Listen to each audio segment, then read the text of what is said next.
Good afternoon, everyone. I'm glad you're all here for our Masterclass. So welcome again, and I hope so far you've been enjoying the hour experience, having an opportunity to learn, to connect, and to grow with one another because we're all about community.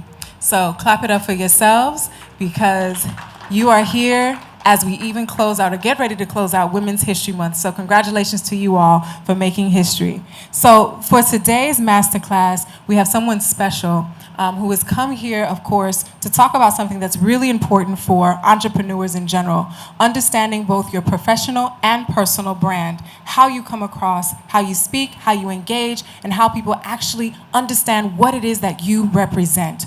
Who are you, and how does that even connect to your business or the business that you have in mind that's welling up in your spirit? So I just want to take a moment to quickly introduce our masterclass speaker. And again, this one is meant to be interactive, so please take notes in your amazing hour notebooks. There may be some questions asked that can warrant you a lovely prize, so please do get ready. All right, so allow me to introduce you to your speaker for today. So we have with us Yagazie Eguare, a renowned professional photographer, a creative force, and an educator. She's also a leader within the photography industry who is changing the narrative of photography in Africa through her premium photography brand, Gazmadu Studios, who are also here with us today. She is the lead and creative founder of Gazmadu Studios, a premium award-winning photography company on a mission to amplify the essence of people through the power of photography. Gazmadu Studios specializes in timeless portraits, documentary photography, and documentary films for individual, intimate events, corporate organizations, and more, including comprehensive education resources for creatives and a thriving photography community. Yagazie began this journey in 2012, and since then, she has risen to become one of the most recognizable portrait photographers in the photography industry in Nigeria, attracting premium clients from different nationalities. She has been featured and recognized on several notable platforms, nationally and internationally. At Yagazie's core, it is her desire to consistently walk in God's purpose for her life, represent and expand God's kingdom in the marketplace by building a global brand that lifts transgenerational stories while maintaining the things most dear to her heart. Now, if that's not something you're excited for, I don't know what else is. Can we give her a round of applause as she comes to the stage? So, everybody, Yagazie. Thank you so much, everyone. Thank you for that introduction, Joel. And first of all, thank you so much to the team at Yawa. I think this is such an incredible work that you guys are doing. And I'm very happy and very excited to be here. We're going to be talking about how to elevate your personal and professional brand. So this is a topic very dear to my heart, and I'm such a believer in, the power of, each individual's, brand, right? So I believe we're all business owners here, or budding business owners, right? If you have a business, you have a business that you're running, please just wave. Okay. Oh, fantastic. So quite a number of us do have businesses. If you're about to open your business or you have an idea, you're nursing and, you're about to open a business. Okay, great. So we have a lot more business owners here. If you've been in business for 1 to 3 years, 1 to 3 years, great. 3 to 7 years. 3 to 7 years. Okay, 7 to 10 years. Okay, there were many people that raised their hands. Okay, so how many of us here have a personal brand? How many of us here think or believe that we have a personal brand? If you believe you have a personal brand, please wave your hand. Okay, so a number of us. How many of us are have heard a lot about personal branding, and they are now at the point where they're like, does this thing even really matter? Like, what is all of this about? You have to be a face in your business and all of those things. Like, you have to be dancing on Instagram. You have to be showing yourself. How many of us are indifferent about personal branding? Like, I don't have to. Like, it does not matter. Let the business be doing its own. Let me be behind. I don't want anybody to see my face. Okay, fantastic. So, we're in a world right now that, personal branding has become one of the most important topics that, is, people talk about a lot. And, even big companies are now being very intentional about not just the company's brand, but the brands of the individuals that are working in the company, because almost everybody now wants to identify with something. They want to identify with the who behind. They want to identify with the story. People are no longer just buying for the sake of, oh, this is a nice thing. People are buying for much more. They want to buy into a story. They want to buy into an idea. They want to buy into a concept. They just want to be connected to so much more than just, oh, when you're buying a clothes, you're not just like, oh, this is a nice clothes. No, they want to buy it because it was designed by this person, or because this company does this, So there is a whole lot people are interacting with right now, especially in this age of technology. So, so about me, Joel has already said a whole lot about me, but a lot of the things that I do is very centered on, who I am in God. I am a multiple award-winning professional photographer and also the founder of Gazmadu Studios. I have been a photographer for 10 years, going on 11. Yes. I am a possibilities igniter. That is, how I see myself. I'm an equiper and a leader in the creative industry. I am a wife to an amazing husband, Oziebe. I'm a mother of 2 daughters who I call my 2 nations. And I'm also very passionate about helping people become more. And I do that with my photography. So I'm going to show us a couple of pictures, and I just want us to say, beyond the name, right? When you see this brand, when you see this sign, what does it mean to you? What does it say to you?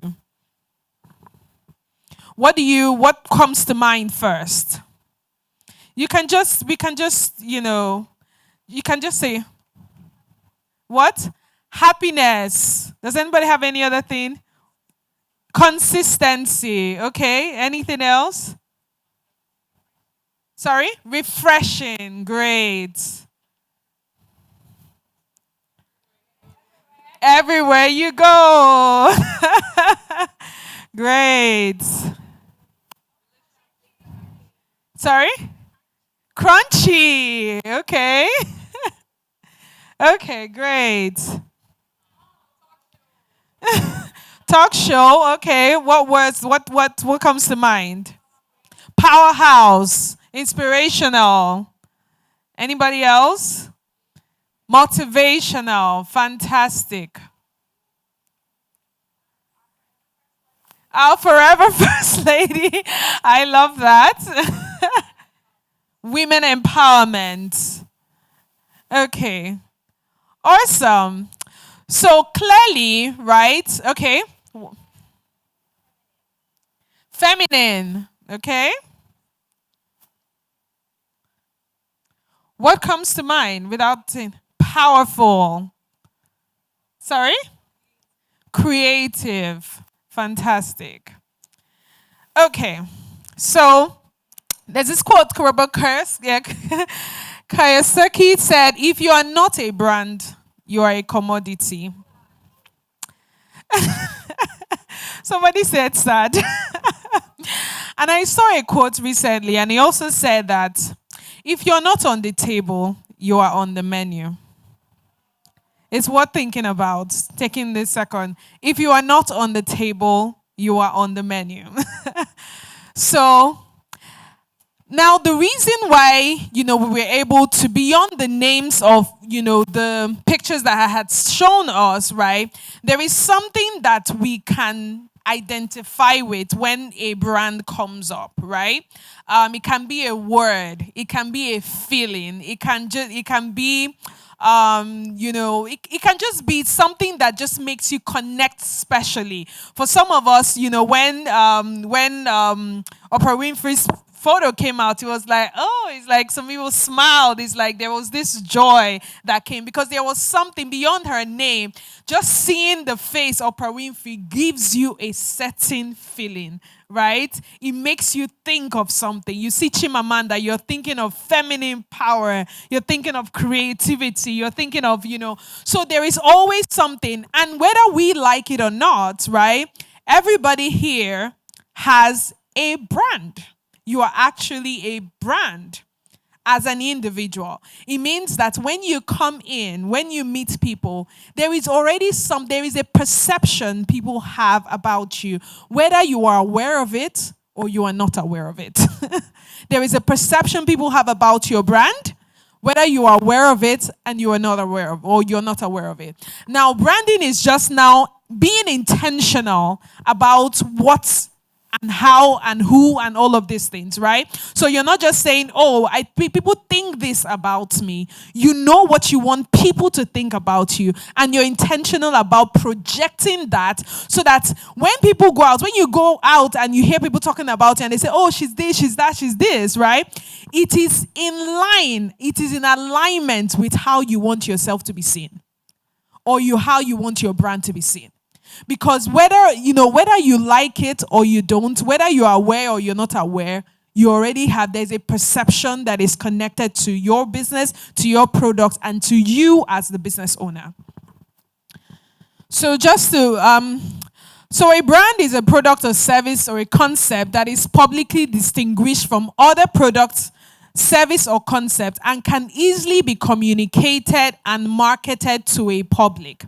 So it's not just about being differentiated. It must be communicated and marketed to a public. And branding is now the process of creating and disseminating that brand name, its qualities and its personalities.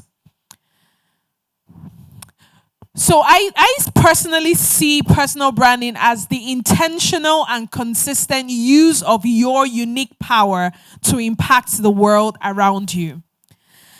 Because your personal brand is like your personal power. It's your personal DNA. That's why everybody actually carries it. If you have a fingerprint, you have a brand. You already have something, because your personal power is everything that makes up who you are.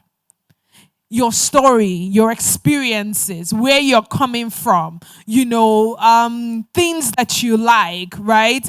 And your values, right? Who you are, your belief systems. It is a combination of all of these things that forms your personal power. Now, when you now understand what this is, you're now saying, I'm going to be intentional about using this that I carry and communicating it to the world, to not just for people to know, but to also impact the world, because everybody has a capacity to make a difference with what they carry, and everybody carries something. So now, what are the benefits of building a personal brand? The first benefit of building a personal brand is that it positions you as a person of authority in either your industry or the field that you're operating in. And this is so important. It positions you as a person of authority, whether in a field or in your industry. It attracts the right people to you. Because we're not called to serve everybody. And that's the truth. Your business is not called to serve everybody. You as a person, you're not called to serve everybody. But it's your responsibility to ensure that the people that you are called to serve come to you. And there is no greater joy for any business owner to find, people that come and, they talk about your business like they have been looking for your business everywhere. Like your business is the solution to a problem that they have been looking for the longest of time. But they can't know if it's not communicated. If you're just having you have a product or you have a service and you're just like, I'm just going to chill. When, they'll probably discover me. Somebody's going to know what I'm doing. They're going to try to find me somehow and, all of those things. You're not called to everybody. Everybody is not your customer. But then again, it's your responsibility to ensure that the people that are you're supposed to serve, they come to you. Now, it also increases your circle of influence. And we know that, influence is such a powerful thing. That is what is driving decision making right now, especially in the social media and the digital age. It's all about influence. And that's why, influencer marketing has become such a big deal, because people are making decisions just because somebody wore something, they want to wear it. Just because they saw this in this, because people are influenced by, different things. Now, it elevates your impact, right? Because, of course, if you're able to reach more people that you're called to serve, you're able to impact more lives. And it differentiates you from the competition. There can be 10 different people doing the same kind of business or having the same kind of product, but what differentiates them is the brand. That is how they do, what they do, and all of those things, and the belief system that drives them. So when you're intentional about building your personal brand, you no longer worry about competition, because you understand that you are different from the other person, and there are people that will come to you because it is you. That I'm not here because, oh no, we're struggling. We're not struggling, for the same market. We're not. Okay. So now, if you have for the qualities of a successful personal brand, for those of us that probably have, a personal brand, is that first and foremost, there must be, it is anchored on a vision or an idea or a concept. So you don't just have a brand out of having a brand. There is an idea. There is something that you are driving. There is a vision behind what you're driving. Even when you have a personal brand, you're saying, this is who I am, and this is what I am communicating with my personality. This is the vision that I am communicating. I'm not just doing things anyhow, because without that vision, without that concept, without that idea, you're going to be anywhere, anyhow. Because that is what determines what you're going to do and how you're going to go about it. It is recognizable. Now, if you have a personal brand, it is recognizable. People must be able to see something and say, oh, say something about it, even when they don't know your name. It is differentiated. It is consistently communicated. There is no personal brand if it's not communicated. It is sellable. It is an asset that continuously increases in value. Personal branding is actually an asset. It is actually, because it's not just an asset to your business, it is an asset to you as an individual. Now, as you build your business is going to start, as you build your business and you become intentional about building your own personal brand, not only are you going to be attracting more people to your business, but you're now also going to be attracting more people to even you. So there are businesses that have, that maybe the founders and have such strong personal brand, right? Now, they are not just an asset to their business. You start to see that they start to get businesses just because it's them, right? A photographer gets, an endorsement or an ambassadorship for, a company, or, a brand comes in and they're like, oh no, I don't just want to work with anybody I want to work with somebody that has influence, that has the capacity to influence other people to make a decision. So it's an asset. It influences human behaviors and decisions, therefore seen as an authority. So 5 steps to elevating your personal and professional brand. Now, the first thing is your identity.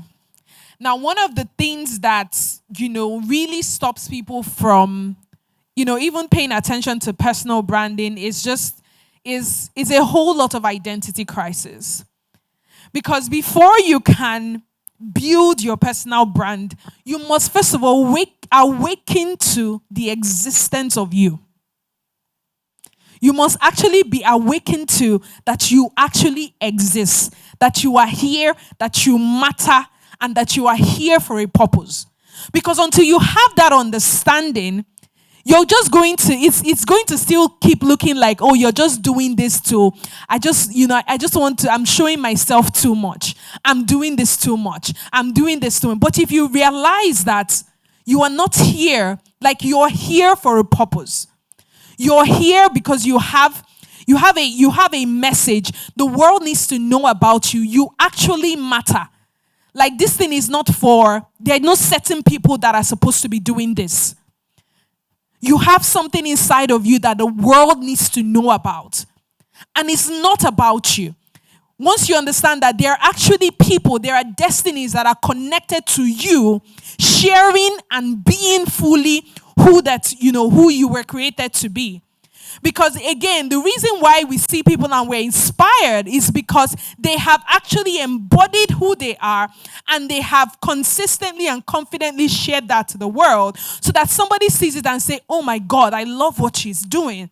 I want to do it. Because you make people see the possibilities that this is possible, right? Because, Chimamanda wrote a book and did this.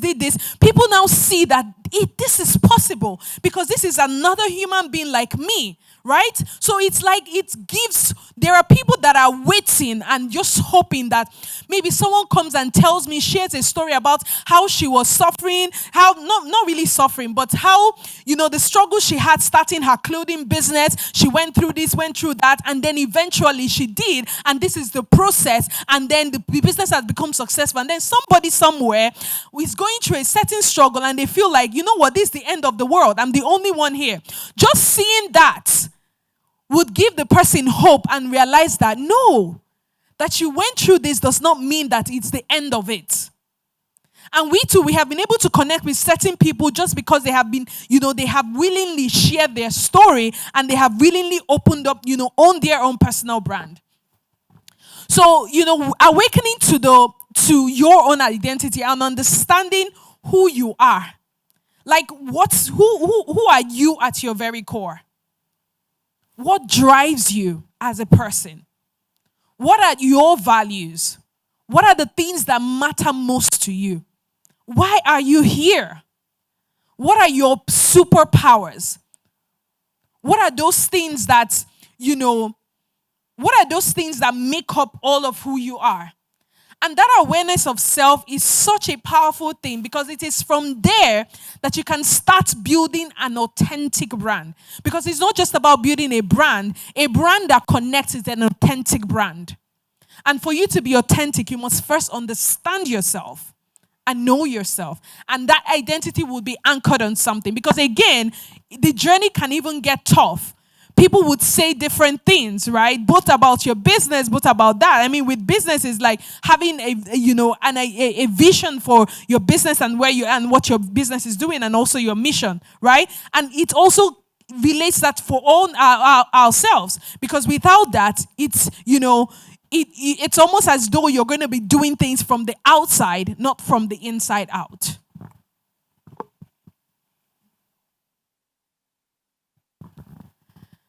Now, when you get clear, once you gain clarity about who you are, what your message is, what your values are, how you want to be seen, how you want to show up, right? The next step is defining your brand message. What is the message that you want the world to know about you as a person?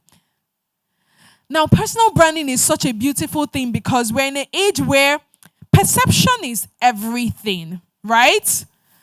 Perception is everything. And that's why they say, what you see on social media is not always really what it is. But it doesn't really matter. It doesn't matter, because people have, intelligently created a perception of what they want people to see and to know, and they have consistently done that and done it so well. So even when you understand who you are, you don't necessarily have to talk about everything concerning you. There is a message that you are driving behind everything that you are doing. What is your brand message? What problems are you looking to actually solve? Who are you speaking to specifically? Now, if you're creating a personal brand around your business, is your message connected to, from the place of how you do your business or your life as a business owner? Or are you creating a business, a lifestyle personal brand? There must be a message that you are trying to, put out there, and you have to be able to define it. Because it is from there that you're able to expand to different content. Most times people start from, I want to put this content, I'm seeing this here, this thing looks nice, I think I want to now do this, I want to do this, without going first and getting clarity about the direction that they want to go. Because without that, you're going to be all over the place.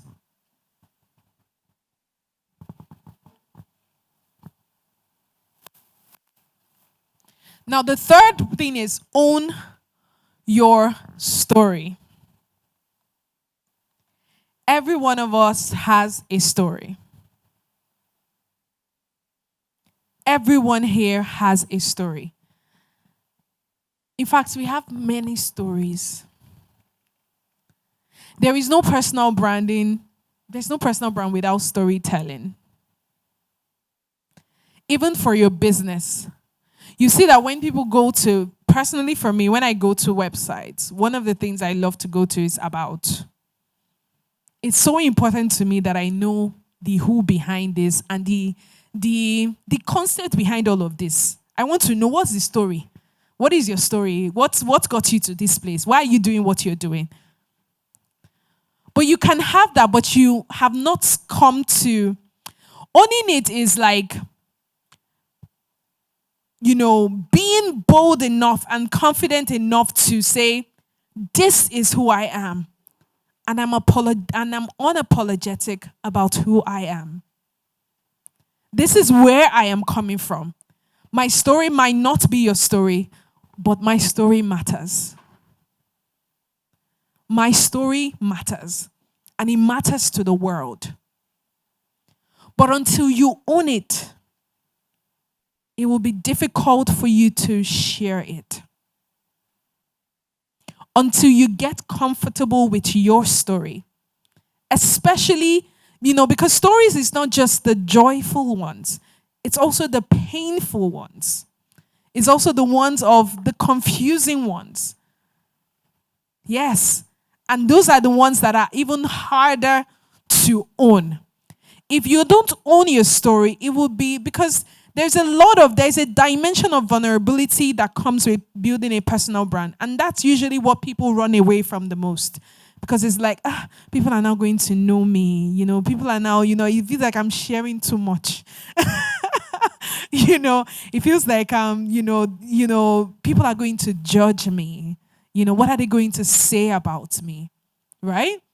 That is the fear that keeps people from saying, no, I'm not going to do that.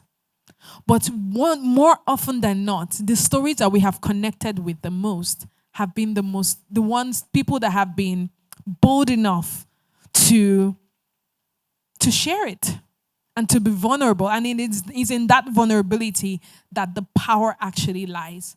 But it's more difficult to be vulnerable if you have not owned it. If you have not come to terms with it and you have not accepted it and understood that every single thing that has happened and has, happened to getting you to where you are right now is so important to where you're going to. Like whether it's good or bad, everything was designed to take you through this, to get you to where you're going to. The process, the magic is actually in that process. And it's the process that we always run away from.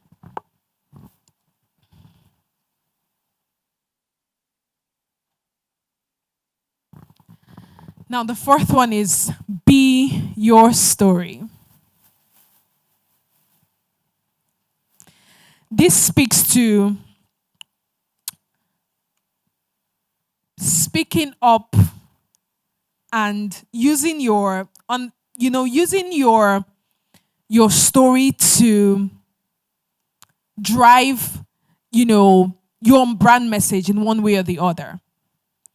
being your story is now at the point where I'm not just owning this, I'm not just knowing this, I am now willing to share it. I am not going to be hiding anymore. I am going to stand up and I am going to speak up. And I am going to share my story with confidence. And I am going to share it unapologetically. And I am going to be this person that, yes, I might have gone through this, or I might have had this, I might have had this great success, right? I'm not going to hide the joy. Because as much as we also hide the pain, we also hide the joy. Because we hide the joy so that it doesn't look like we're being too joyful. Or the fear of, okay, when I share the joy, when I share the victory, something bad might now happen. They will now say that, they're just all this voice because we're constantly hiding the good things. Like, oh, let me just keep this to myself. Let me just keep this, I just got this, and let me just keep it to myself. But being it is allowing yourself to it's more like allowing yourself to fully live out. Because someone somewhere just probably needed to hear that. Someone somewhere needed to, to know that, I'm not alone. I'm not alone. And that's one of the joys of actually building a personal brand. You start to meet people that would connect with you and say, you posted something, you said something this day, and that changed my life forever. I was going through this and I heard you say this, and you shared your story about this, and that gave me hope. Thank you. And I don't think even brands, when brands share their story, even if it's through marketing, you see that there is now an emotional connection that we now have to certain brands. It's no longer that I have to always buy this thing because, you see some brands, they say, 10% of this is going to go to Africa to help the children and all of those things, They are emotionally connecting us to something about who they are and what they believe in. So when you're now buying, you're now like, when, some brands tie their stories to the women, the production process and all of those things. It's like they're stirring up that emotional connection. And emotional connection is powerful. It's a marketing tool any day, anytime. Be consistent. It's not, it's never automatic. It's a building and elevating your personal brand, and your professional and personal brand is a long term. And you have to be committed for a long term. Like, it's not I'm going to do this now and then you're going to run away. You have to be committed for the long haul. And say, it's not a one-hit wonder. I am committed for the long haul. And being committed for the long haul also helps because, again, there are times that you will be gingered. And there are times that you're just like, please, I'm not doing it anymore. Right now, I just want to be off all of these things. But when you understand that it's a long process, you can take that break and you can always still come back. But the goal is just be consistent. Keep showing up. Be consistent in showing up. Now, the sixth one is show up in your best self. And this is a part that I am so passionate about, especially for individual brands and, the work that we do. People buy you before they buy whatever you're selling and whatever you have to say. And that's the world that we live in right now, whether we like it or we don't. Before you started, they're already looking at you. They're looking at your picture and like, I beg, nah. All these ones you're saying, I can't see past your picture.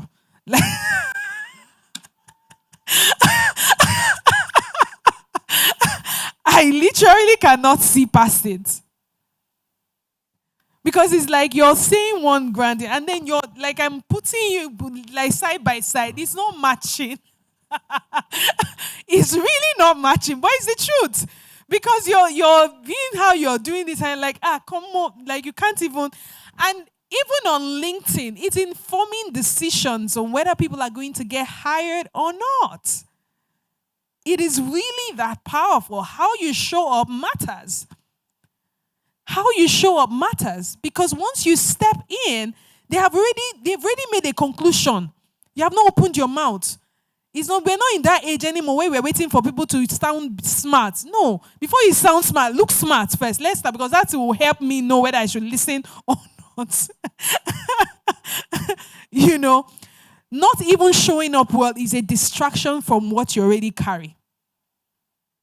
It is a distraction. Because you're pushing, you have so much and you're like, oh, if only you can see what I carry inside. We can't see it. We can't see. We can see you first. We can see you first. It influences as little as Zoom. I mean, I've had so many clients who just tell me, oh my God, once I got my pictures, this, that, it was like I started getting so many opportunities, because there was just there's this confidence that just comes because you now know, like, I'm the woman, I'm the man for the job. Like, you're not going nowhere. That's me. They're reading your presentation like, yeah, I'm the one. Yeah, that's me. You're not afraid that, okay, is it going to, no. You're very, very confident. And, it's so, why it's really important to us, because we have come to understand that there is so much power in seeing yourself. We run away so much from who we are. A lot of people are actually afraid of seeing, I don't know how many of us have mirrors here, look at mirrors a lot, love up on ourselves. Do I have some people that are like me here, that you look at yourself and like, ooh, wow, you are so beautiful. Like, it's not like that, Abby. Like, so, okay, there are just a few of us here. But, yeah, people that are very vain, there are benefits to being vain. Because, you become your own hype man and woman first. Before you even go out there, you have looked at yourself and you're like, if nobody tells me I'm fine today, I know. I know. You don't even need to tell me. I have come in, I come in with the confidence that, I have it inside of me, right? And you know what? It actually influences how you show up, how you feel about yourself. How you feel about yourself, how you see yourself is a reflection of how people see you. Now, if people don't see you the way you think you are, there's a way we envision ourselves to be. Like inside of you, you're like, I'm going to do this. But it's not really matching, right? And then when people now come to you, you're like, is this what you think of me? But that's not who I am. They see your picture and they have made a conclusion. It's like, this is, you're this. No, but that's not me. And that's what personal branding is about. It's like, I want to be intentional about communicating who I really am. So that when people come, they are saying what I want them. It's in alignment.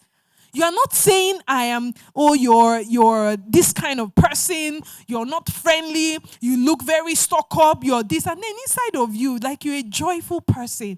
You're like easygoing. You're doing this. You're like, if only they could know. They will not know. No, but it's unfortunate, but they will not know. Do you get what I'm saying? It is what you put out there that informs everybody's decisions. That informs everybody's perception of you. And even first of all, informing your perception of yourself. Now, this picture here, and I'm going to give an example with her. Her name is Olatokunbo.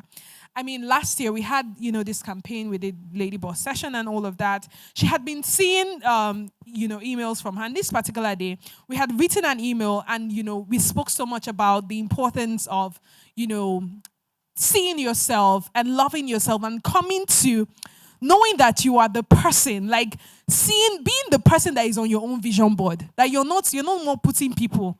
You're like, this picture, like I see, and now I see it, right? So she had not, she's a mother. She had so many things that she wanted to do, but she was like, you know what, let me just come and do this session. And by the time we finished the process and everything, and then, she was sharing with me, she went for a conference and immediately her images came. She just started crying. And in her words, she was like, now I see me. It's like this woman that I have always seen inside that I could be. I can see her and I can see that she is possible. Like it's not in somebody else. Like this is me. This is how I really see myself. And now this is how I want the world to now see me. And, to her, she said, that's built up so much confidence in her. And that confidence now influenced how she showed up. How she showed up in her work and how she showed up for opportunities. And from then on, it was almost like there was a 360-degree turnaround in how people started relating with her. Because they're like, oh, you're doing this. They started doing that. They started calling her for this, speaking engagement, doing this, doing that. She was like, how does this happen? This is me that never believed that or saw myself as beautiful or saw myself as even worthy. It was truly incredible because, what she said was, this image, seeing myself this way gave me it was like a key that helped me open the door to realize that there are lots of opportunities for you. Now it's time for you to step in and go and take them. You're the woman for the job. The person is not out there. You're the person. So you can go now. You can go now. You have everything that it takes. And it's important that we remind ourselves that you have everything. You have everything. You're not defined by your experiences. You're not defined by where you're coming from. You're not defined by what people have said that you are.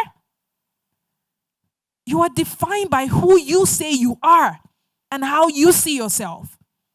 And until you redefine and see yourself in a certain way, that is what the world would connect to. And that is how they will start to see you. Now, if they're not seeing you how you desire for them to be seen, it is just it's a signal that you are already communicating, because what they see is what you have reflected. Until you change that, it will not change. And it's nobody's responsibility. It's our responsibility. So, in conclusion, personal branding is no longer, it's no longer something that, most of us, especially as business owners, can really run away from.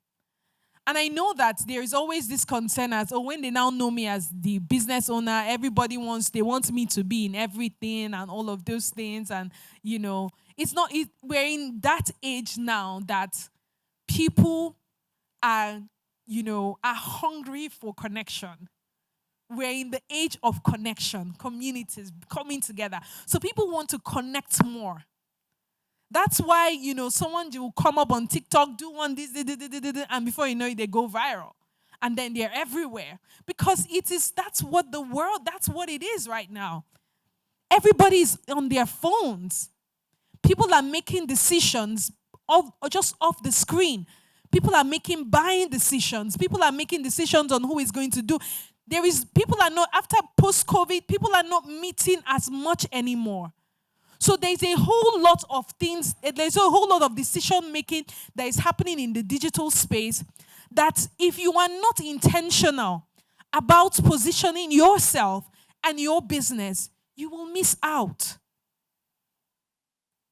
And it will be a shame to miss out because, again, you started this business for a purpose, for a reason. There is a market that you need and you must serve with what you carry, with the gifts you carry, with everything that you carry inside of you. It's no longer, oh no, I don't like, I'm not a social media person. I don't like this. I don't want, do we all have to? Everybody, you don't have to do it yourself, right? But having a digital footprint is no longer optional. It's no longer optional. You want to do things, people want to go, and the first thing they are Googling is your name. When they Google your name, what comes out? When you Google your name, what comes out?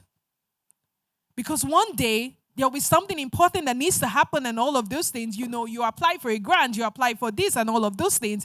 They are going to Google you because they buy the business owner first before they buy the business. It is based on what they see about you. They're like, okay, I think this is the person that we need to go for. So it's no longer optional, and it is such an asset because when you have a powerful personal brand, you are recognized, you are respected in your industry, in your field, and you are rewarded. Very important. You're rewarded as a business owner. You're rewarded by thanks from people, just people connecting more with you.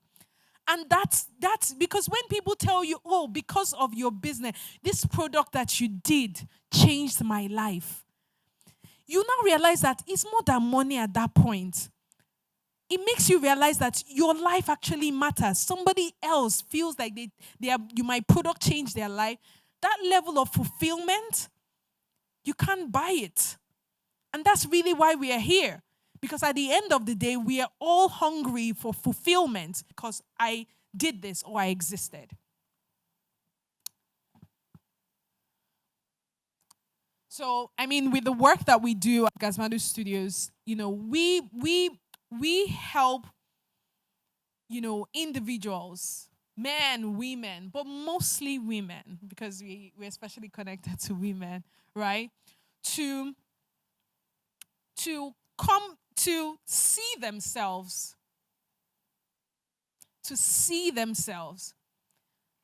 in images that inspire them, that empower them, and that amplifies their essence.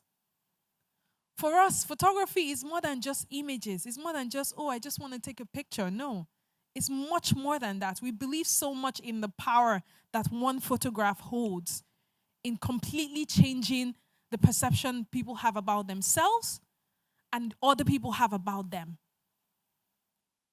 And we've had so many women that have, that have testified to just me doing this. This has happened. That has happened. So it's more than just, it's not just come and take a picture. We want it to be a picture that captures you, that you see and you see yourself. Right? And we've been able to do that for thousands of women, and, it's been, we're using it as a tool to continuously help people to define and drive their personal brand. From the point of saying, you know what, let's help you see yourself first. Because it's until you see yourself in the way that you want to see yourself, you are still limited in how much you want to show up. And the more you show up, we help you show up the best way, so that you can drive and get all the opportunities that, and also connect with the people that you're called to. So that's it. So you can connect with us. You can connect with me at Gazmadu on social media and Gazmadu Studios on social media. It's not so clear here. Thank you. Thank you. So I don't know if there's time to take any questions or no? Hi. So my name is Lucy anyway. From my perception, I think personal branding is expensive and time consuming. And I personally, I'm like, get up and go. Like, I don't have the time to actually put in effort because you have to be very intentional, which is time consuming. So how does one transition from that perception to actually make it a reality. Okay, thank you. So There's maybe another we'll question. take a round of 4 or 5, Yes, and then yes, we quickly give yes. responses. Thank you. Yeah, thank you. Interesting session. Thank you. Okay, so my question is that in today's social media world, it's very easy for people to appear to be something they are not. Yes. So, for example, I work in my industry, like I work with startups and investments. If you're advertising too much or talking too much, you sort of see that you're not doing enough work. Right. Because if you're doing work, your companies will be succeeding and will be seeing expansion and things around. Absolutely. So how do you? But I also know that branding is important. So how do you navigate that space, being visible to people, but it's not also like it's all vanity, but like you get what I mean. Sort of Yes, that's a balance. Yes. Right. There was a yes. Thank you. Okay. Then Yes, so on the point 4 that you shared, be your story. I'm finding it difficult to relate you to the artists, like artists like musicians that we see, Are because you a musician? no, please, but I'm really a lover of music. Okay, great. Yes, so we see them singing songs about love, patriotism, and stuff, but in reality, what they do as their personality, and that difference. But I'm just using them as an example. Right. So that point you said that be your story, is it by force that uh, you have to walk the talk, or be who Right. preach the verse and then Right. don't follow the vice thing? Right.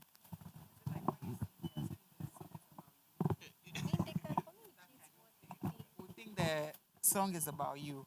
Okay. Then we have a last one Okay. for this round. Thank you. Yeah, thank you. Salome. Hi, Salome. From your submission, you said that the feedback we get from outside shouldn't be different from what we think we are. So, what do we do when we have instances where you get feedback and deep within you, you can say, no, this is not me. This is not like what I want to put out there. How do you go about, or how do you change what is out there when something is already out there? Thank Fantastic. you. Very good question. So that's it for this round. Okay. All right. So I'll take the first one. You said personal branding can be expensive and time consuming, and I completely agree. Not really on the expensive part, not so much. Time consuming, yes. It can be time consuming, especially if you're a very busy person, and also it's something that is new to you, right? Now, one of the ways that helps is, from that, when I said, first of all, identity and defining your message, that is in the sense that being clear about what you want to be putting out there. Do you get what I'm saying? That's first. Being clear about what you want to be putting out there and how you even want to show up. Now, for some certain people, it's like, oh, I have to do a post. I have to do this every single day. That might not be necessary really for your business. But we're saying be intentional about what shows up as far as your own digital footprint is online. Right? Now, you can be, based on the business that you do, you might need to be online often, or you might not need to be. But there needs to be something, right? That when people go to, they can say, oh, this. And that was intentionally created by you. Like you were involved in saying, oh, this is what I see. This is not what I want to be here. Right? When people open up your LinkedIn, what are they seeing? When they open up this, what are they seeing? Are they seeing what you want to communicate? right? Now, the frequency is now dependent on you because it doesn't necessarily have to be an everyday thing, right? But at least it needs to be there. I mean, some people are in social media maybe once a week or 4 times in a month or 5 times, but there needs to be a presence at the very least. Now, the kind of business you now run will determine the frequency that you probably need to do. Now, if you believe for your business you need to be there more frequently, or for the brand that you want to create or where you think you want to go to, you need to show up a bit more, and you don't have the capacity or the time to do it now, you might have to get help in doing that. And that's actually very important. Most thought leaders, most, top business entrepreneurs that have a presence on social media, they have a social media manager or they have a content creator that is paid, and person helps them to say, oh, you know what, I'm going to come to you, we're just going to do this. And it's their responsibility to think about the ideas. The only thing is that you have clarified your message, and you have had that with them, so there's always alignment. Because the problem is when you hire someone is, if you're not clear about your message and what you want to be out there and how you want to show up, there's always misalignment, because they'll bring their own ideas. Oh, I think you should do this, or I think you should do that. But with that message and that vision is like a compass. Oh no, this doesn't align. This doesn't align with what we're doing. But it's their responsibility to, either to keep up the frequency or to, bring up the ideas that are needed for you to show up. So getting help is really, really major. I mean, there are people that help out with LinkedIn, helping to build your LinkedIn. There are people that help with content creation. I mean, this is a Gen Z world. There's so many people that love, and it's important to get people that love it. They love that. And you don't, and it's fine. You actually don't need to be the one, forefront doing it. Yeah. Sorry, your question is, sorry. Oh, substance vanity, right? So it's very objective in the sense that you can't really define. You can't control what people put out. You can only control yourself, right? Now the problem with vanity is that it will be so difficult and expensive to keeping up, because it's like you're trying to portray what you are not. So you have to make the efforts, get the money, you want to portray somebody that is a billionaire and you are not. The work is plenty, because every single time you are working out of yourself, it becomes a full-time job, because your full-time job is to create a perception. But now substance is, this is me, right? This is how I want to be seen. This is how I want. And the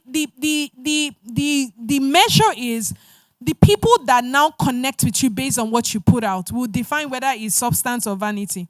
When people come to you and they are connecting with you from the place of, oh, this article that you wrote here, really helped me with this or this, and they're coming to you always like, this your hair, or just the feedback you get or usually would reflect on whether it's vanity or substance. So if you now see it's vanity and in your intention it should be substance, it already gives you a signal that there's something wrong with how I am positioning my personal brand. So we can't control how people show up, because again, that online, digital is all perception, right? People are creating perception. So it's now left to you to determine what it is you want for yourself based on who you are. Does that help? Okay. You talked about the musicians being your own story. Again, it's sort of kind of, the questions are sort of linked. Remember I said, define your message. Most musicians, these ones that you see, they have defined how they want to show up.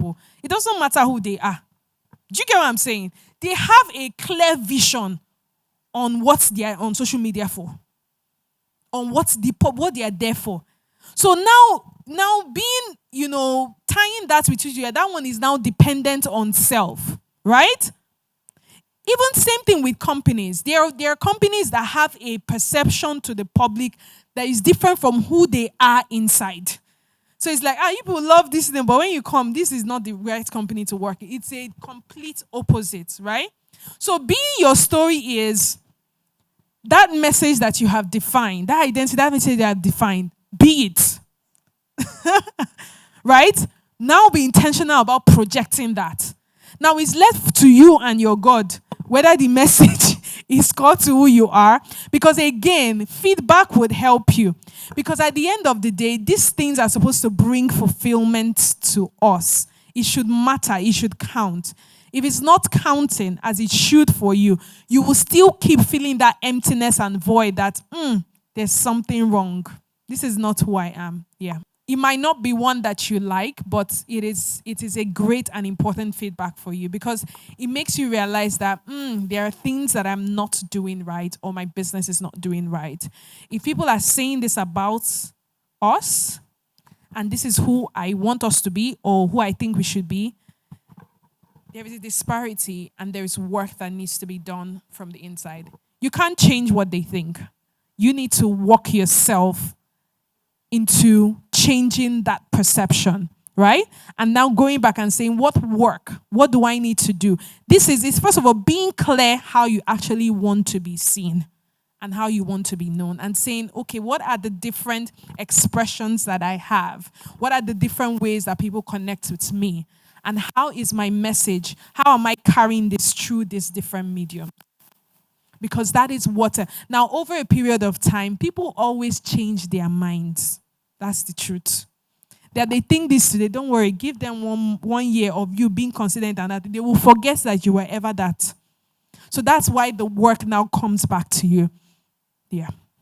So it's also good to even know for sure when you ask people, so what do you think about my business? What do you think about when you see me? What do you think? Right? It gives you some insight about what people are saying about you. And then the question is this who I really am? Or is this how I want people to know me?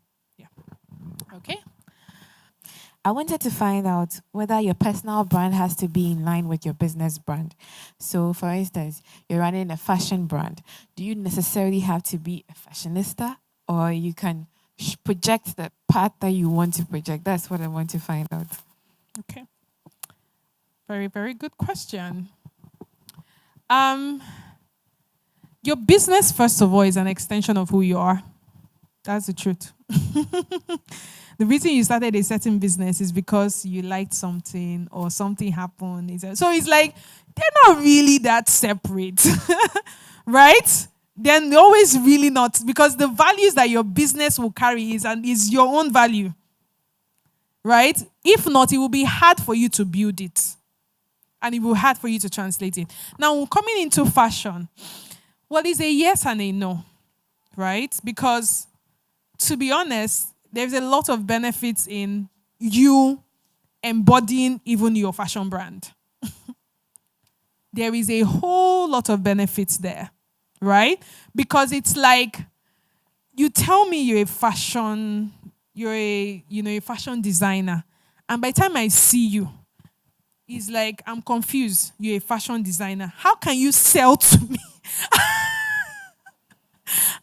How can you tell me? Do you get what I'm saying, right? That I need to.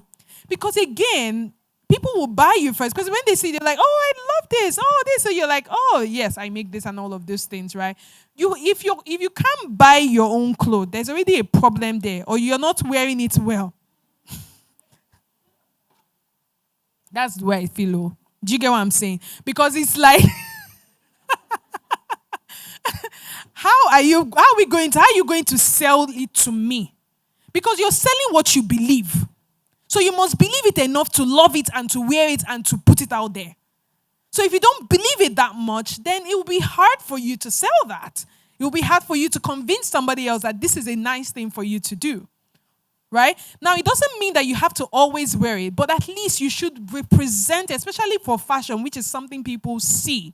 You should be able to represent that. And then you are now getting other people to also help, especially if you're someone that doesn't like to, always be out there.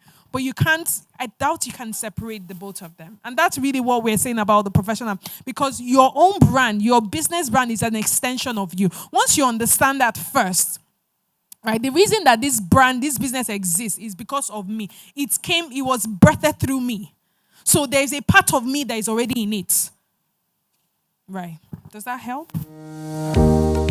On behalf of everyone, this has been really insightful. Thank you, ladies and gentlemen.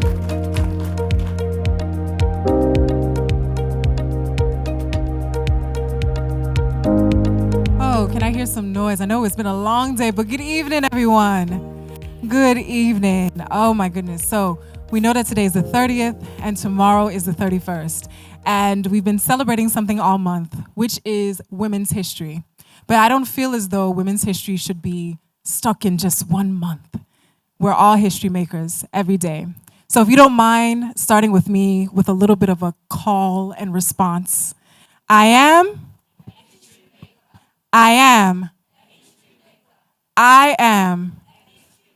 Beautiful. Clap it up for yourselves. Yes, let's make it energized. I love energy. I feed off of that. But good evening once again. My name is Jewel Thompson, and I am the project lead for Yawa, African Women Amplified. By day, I am a lecturer at Ashesi University, and I teach courses on entrepreneurship, social enterprise, and organizational behavior. My research work focuses around the understanding of what is African innovation. And so I have a passion for entrepreneurship. I have a passion for young people. I look young, but I'm not. I have a passion for seeing us, our people, our continent succeed.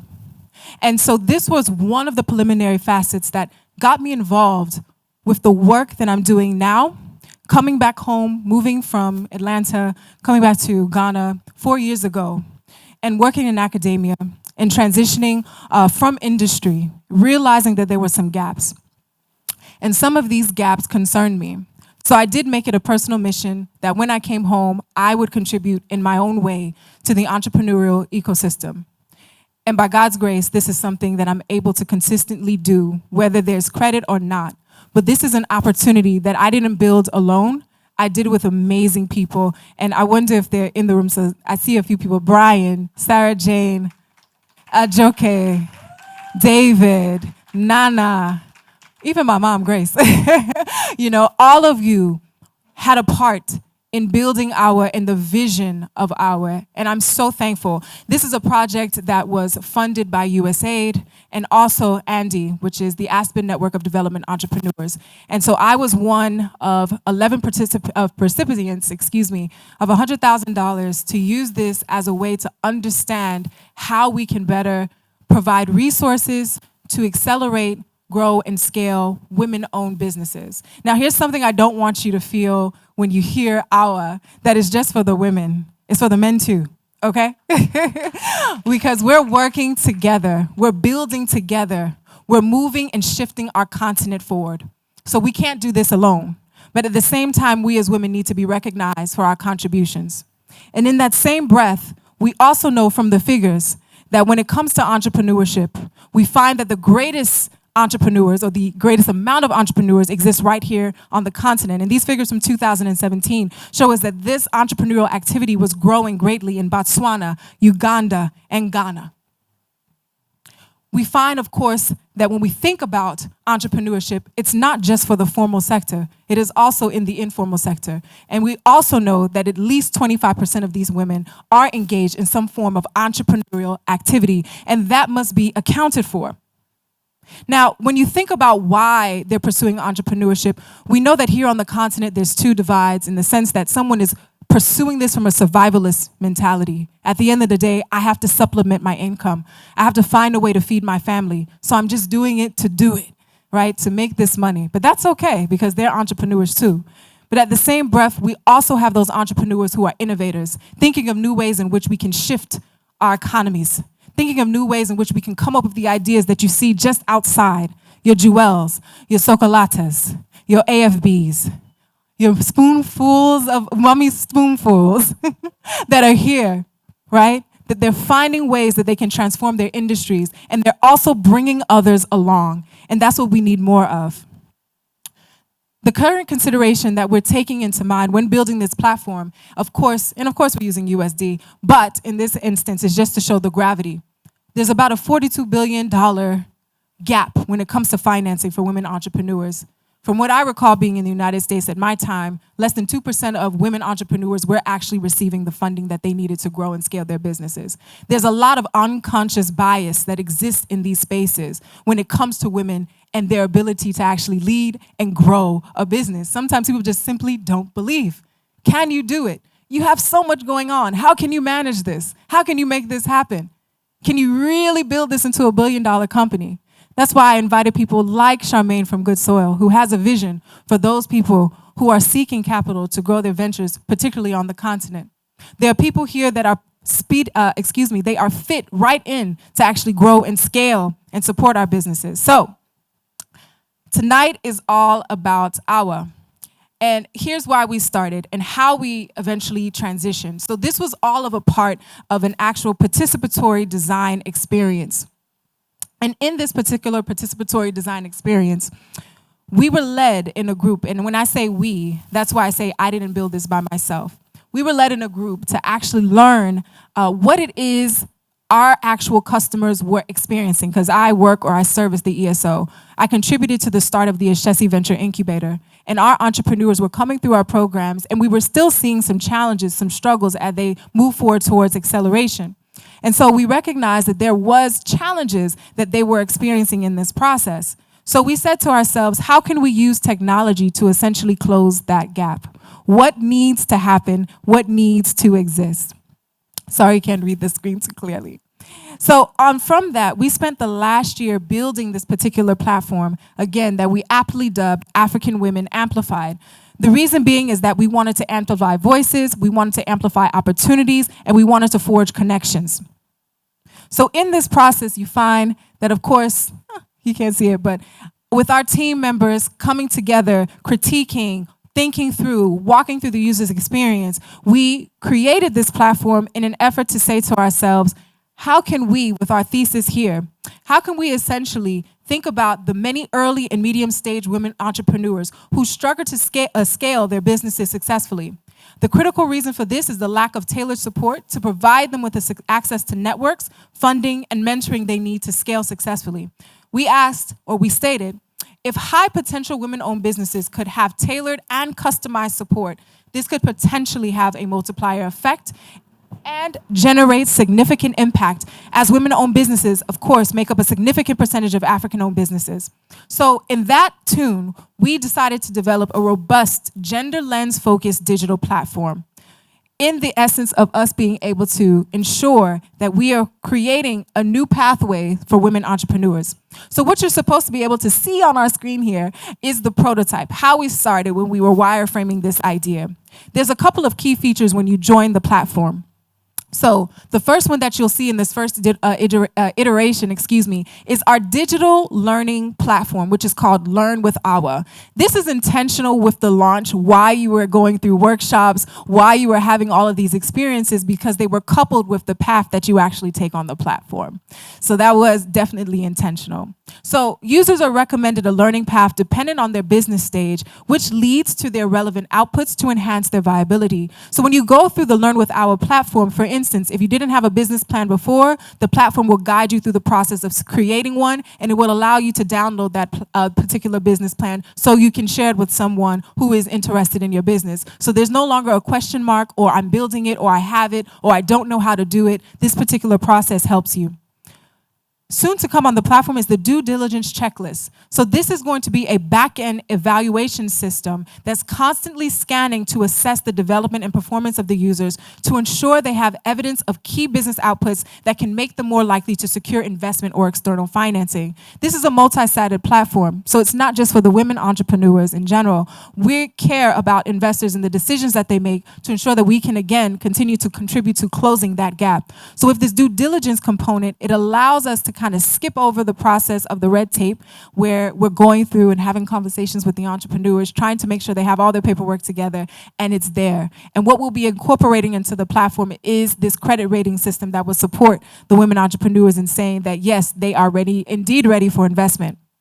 One thing that came about when we were talking to a couple of our focus groups was the need for more community. So there's a peer-to-peer community component where users can connect with other users to form partnerships, collaborate, or hire directly from the app. There are investor resource connections, so mature businesses are also directly recommended and connected to investor firms, grants, or alternative funding resources on the platform.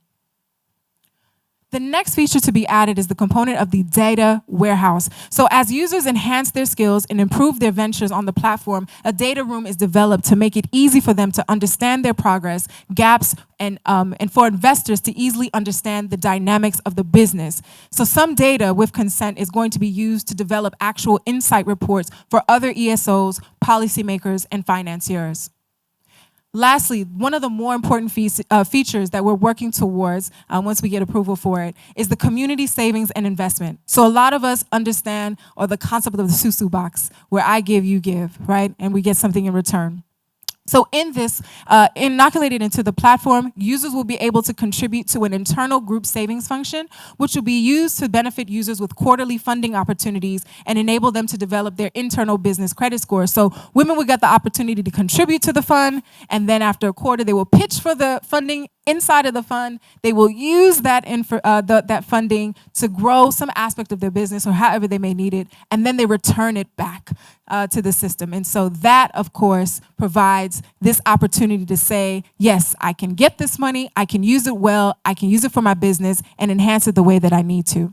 So for us, when it comes to our overall value proposition, all right, there we are, is the fact that we're looking at this multi-sided platform that brings together women entrepreneurs and support organizations that help them to build women entrepreneurs' capacity in a centralized location.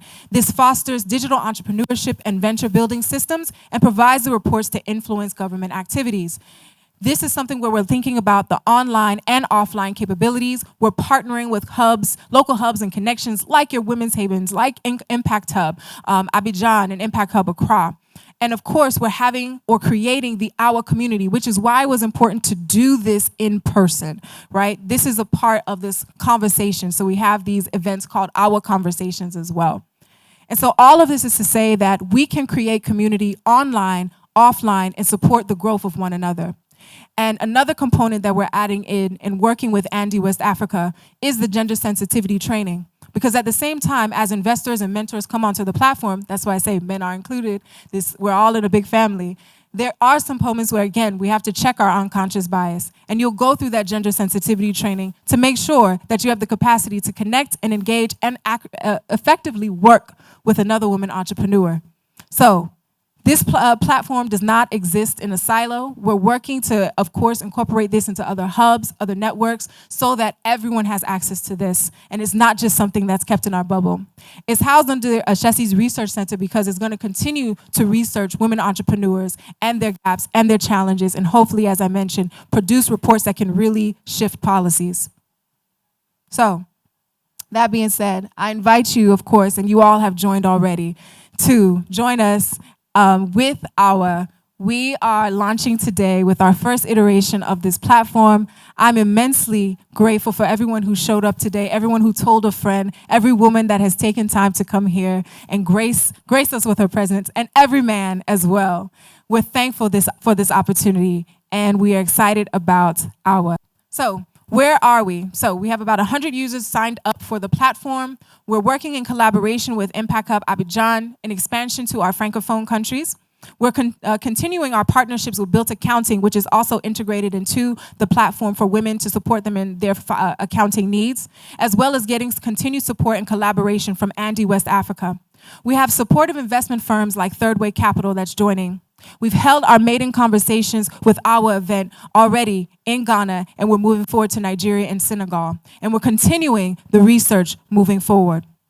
What's happening next? After all of these insights and works that's happening, we're going to make sure that our algorithm is fed fairly well so that we can install the AI recommender integration. We're going to get more collaboration with more hubs like your Women's Havens and expansion into other localities. And our goal is to have at least 1,000 users by the end of the year. So, that being said, we have officially launched.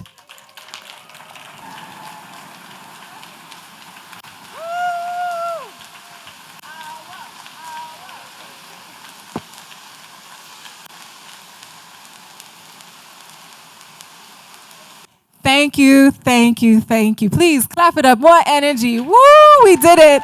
We've launched. Please join the platform. We're here to engage with one another. I won't take up too much more time. I've taken up enough. So we're going to get into more of our conversations right now. I know this is the moment that you've been waiting for, but thank you so much. Thank you to USA. Thank you too much to Andy, West Africa. And thank you again to all of you all that have been here through the fire, through the thick and thin, through the phone calls, through the asks. Thank you so much.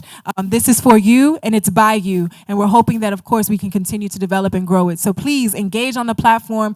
Tell a friend to tell a friend. Leave comments. Upload things. Post a job. Get someone hired. Do all of that good work because we're doing this together. All right. Thank you, everyone. So big thank you. And a big thank you to Frida. She helped us, of course, to coordinate this. And she's also my colleague at Ashesi. So Ashesi is in here like fire. Thank you, Frida. Wonderful, wonderful. And thank you to all the entrepreneurs. So what's happening next? We're going to go into our keynote conversation. So we are going to have our speaker come up. And then from there, we're going to go into our lightning talks, which will essentially be like your TED Talk. You're going to get some good stuff for your soul. I didn't want this to be the type of event where it's just a panel and I'm talking to somebody. I didn't want that. I wanted you to walk away feeling like you're really, really leaving lifted. You're really, really leaving encouraged. You're feeling like, okay, I thought I was here, but I know that I'm up here, regardless of where I started. That's what these talks are all about. And we've brought in some amazing speakers, entrepreneurs. I'm excited to even call them friends. So I am equally just happy to get poured into today because trust me, the entrepreneurial journey is hard. Can I get an amen? Huh. It should be even louder. How stressful this thing is. I went to sleep at 2, up at 6. What is that? No, I was kidding. No, but seriously, it's a matter of this is a tough journey. And when you choose it, you're going to have moments, where you feel like calling it quits. There's not enough money. People are not necessarily working the way that they need to work. You're going to have issues with vendors. You're going to have issue with everything. And then in that moment, you're like, I just want to stop. But the true entrepreneur does not quit. We keep going. We're risk takers. We did this for a reason. So, it's going to make me cry. So I just say, for all of you that are wondering, that are guessing, and still hopeful about that idea, even if you had a failure, it's okay. Keep going, right? If you did it once, you can do it again. And there's so much victory behind you. So for that, without further ado, I think my speakers are here, and I'm happy. So round of applause for our first speaker who's going to kick things off for us. Kuorkor, Dzani, come to the front for me, please.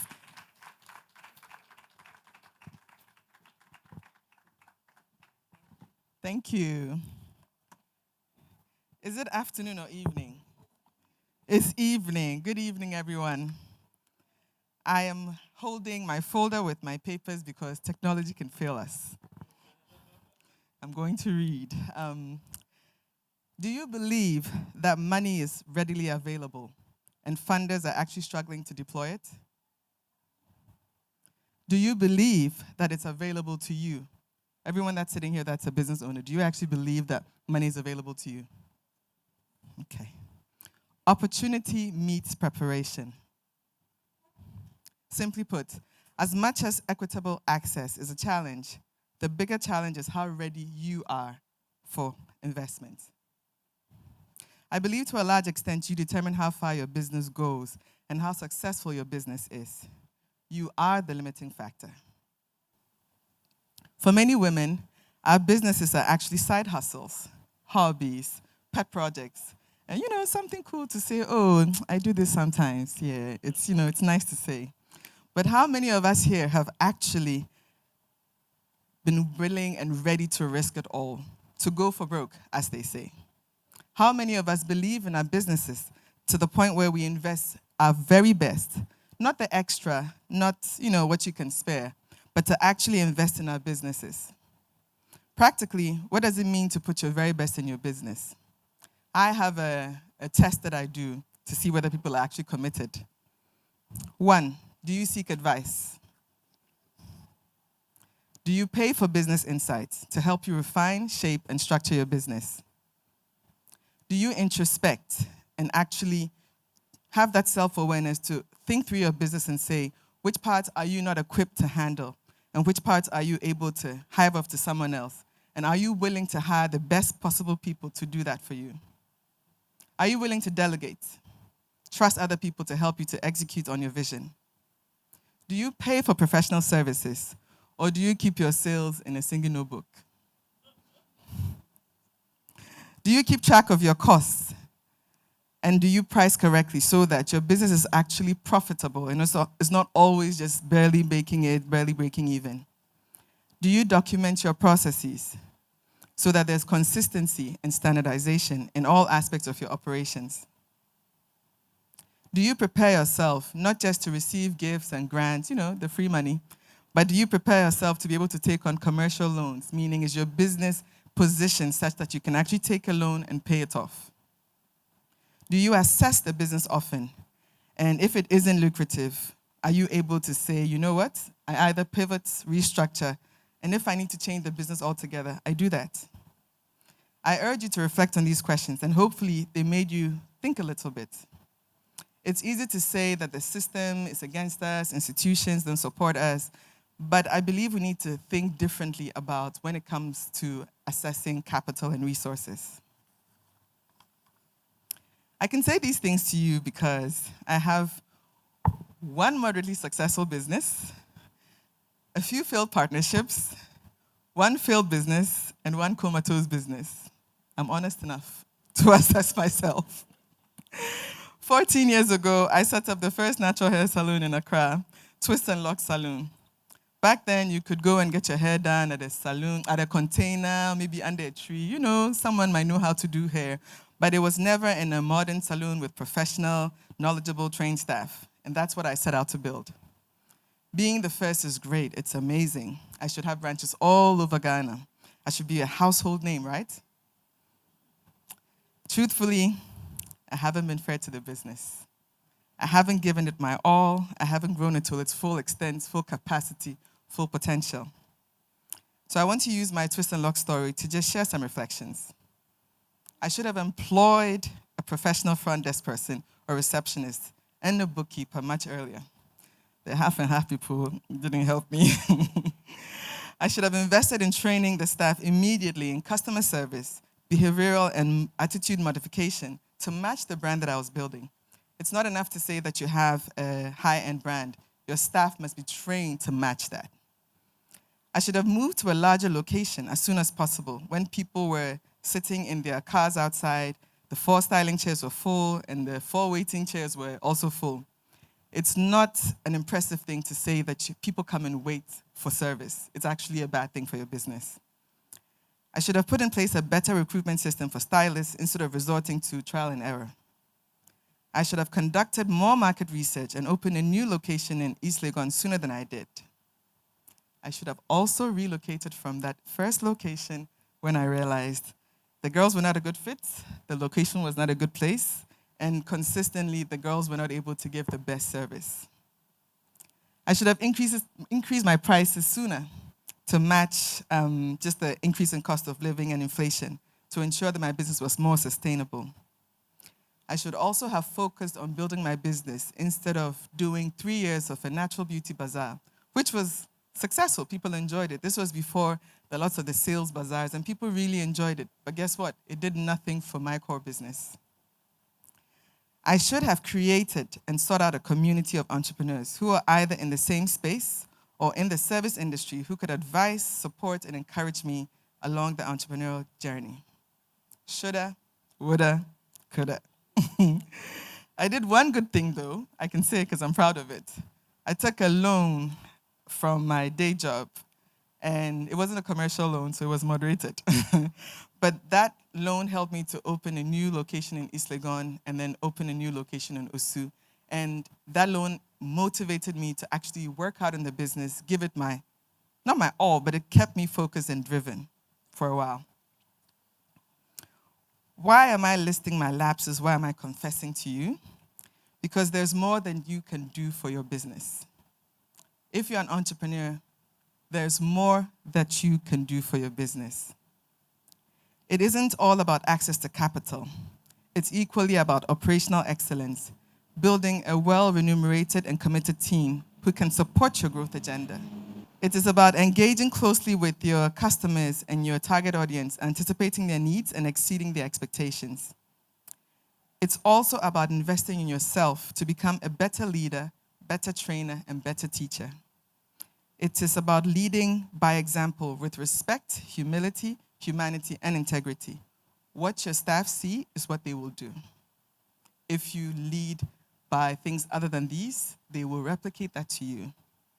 It is also about being honest with yourself about what works in the business and when it's time to partner with someone else to grow the business or when it's time to close it.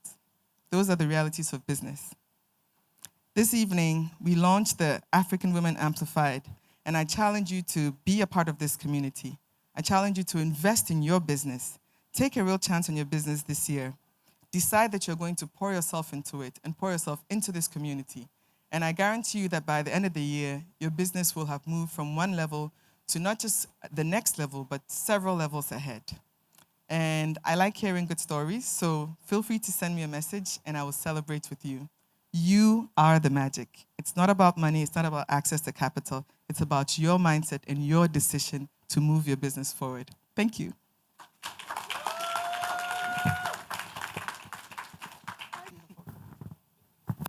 You are the magic. You're history makers. You're magicians. What is this? So many titles that we hold as women. This is so powerful. Thank you for that. I'm going to put that and keep it to my soul.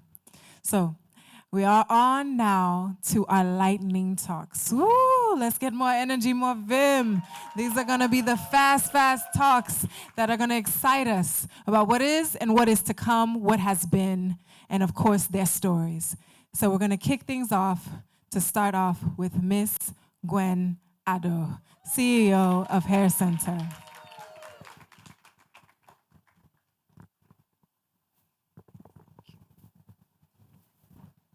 Hello, everyone. I'm super excited to be here, and thank you so much for the opportunity. About Hair Center. It is true that we serve thousands of people during our big December sale. 2, it is true that people wait 12 hours, and she says something about waiting. Fortunately for us, they decide to come 12 hours before we open, and they lay on benches and chairs and in their cars. It is also true that what we sell is mainly hair bundles. We're not very great wig makers, I have to confess. We're not good at doing hair. Primarily, what we do is we provide the raw material, and then we give it to the salons. Because check this out. I mean, if you drive past, East Legon is bougie, so you probably will not see that here. But in Latebi, Okoshi, Dansuman, Osu, you drive a few meters, and the first thing you see are salons. So our strategy is, how can we support them? And what we do is we provide the hair bundles to them. We don't compete with them. Matter of fact, we can't even do it. And it is true. The company has been successfully built by God's grace. I'll talk about that later. What is untrue? We're not an overnight success. Also, experience has taught us that merely having money does not mean you have a successful business. 3, it isn't true that once you have all the support, then your business will be automatically successful. 4, it's untrue that hair business is the fastest way to grow your cash flow. And 4, no, where was I? 5, you don't have to do this just because someone is doing it. So today I want to ask you about your small beginnings. How many of you have businesses here? Wow. Okay. We all have small beginnings. So when I started my business, I was with Standard Chartered Bank. I did 7 years there, corporate banking. I also didn't have hair. I grew up with not much hair, so I pray my wigs does not fall off, because if it does, I'm going to be exposed big time. So I started humbly in the trunk of my car. I will go to the other bankers on the streets. I was on High Street, and I'll show them what I had. It went well, and so later, when I had the chance to sell at home in my garden, where I displayed the hair on table mats, I felt, well, this is a big move, because now people could come to my house. But what was even the bigger move was when I moved from Latibi Okoshi, where I grew up, to East Legon, prime area. That is Dadabi, you know. So here I was thinking, that's the interesting part, thinking that just because, number one, I'm in East Legon, number two, you know, supposedly the people here are supposed to have some money. And my store was nice. I had good hair. Everything was going to work out. I was in for a shock. Nobody was coming. Beautiful stores and beautiful places do not sell things. I hope you remember that.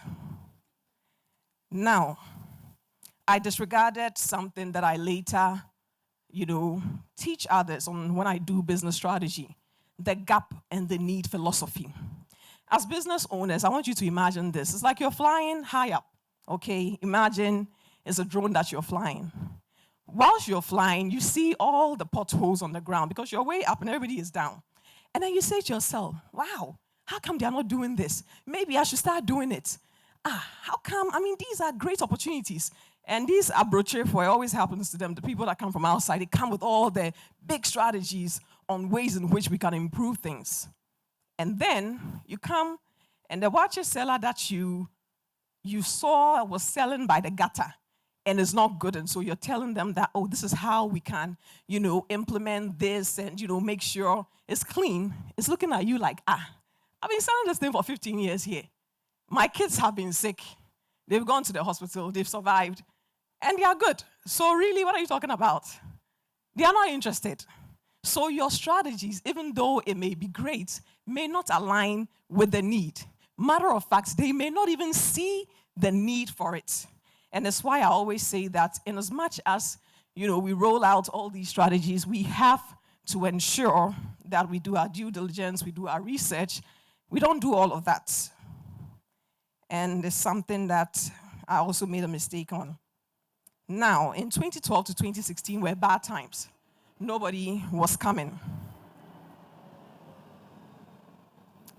I also struggled because I made the business about me.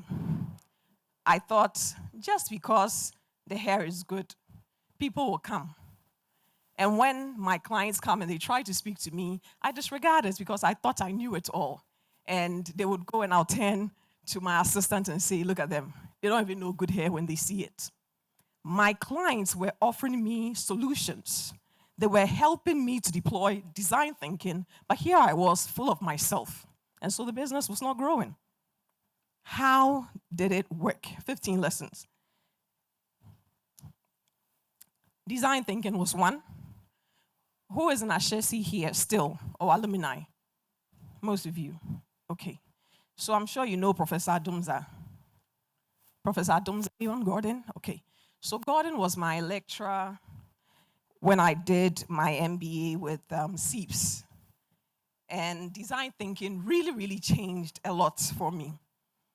Basically, we focus on customer solutions and then, customer requirements, and then use that methodology to think of ways in which we could develop strategies for them. A guide is also very important. Most of you do not want mentors.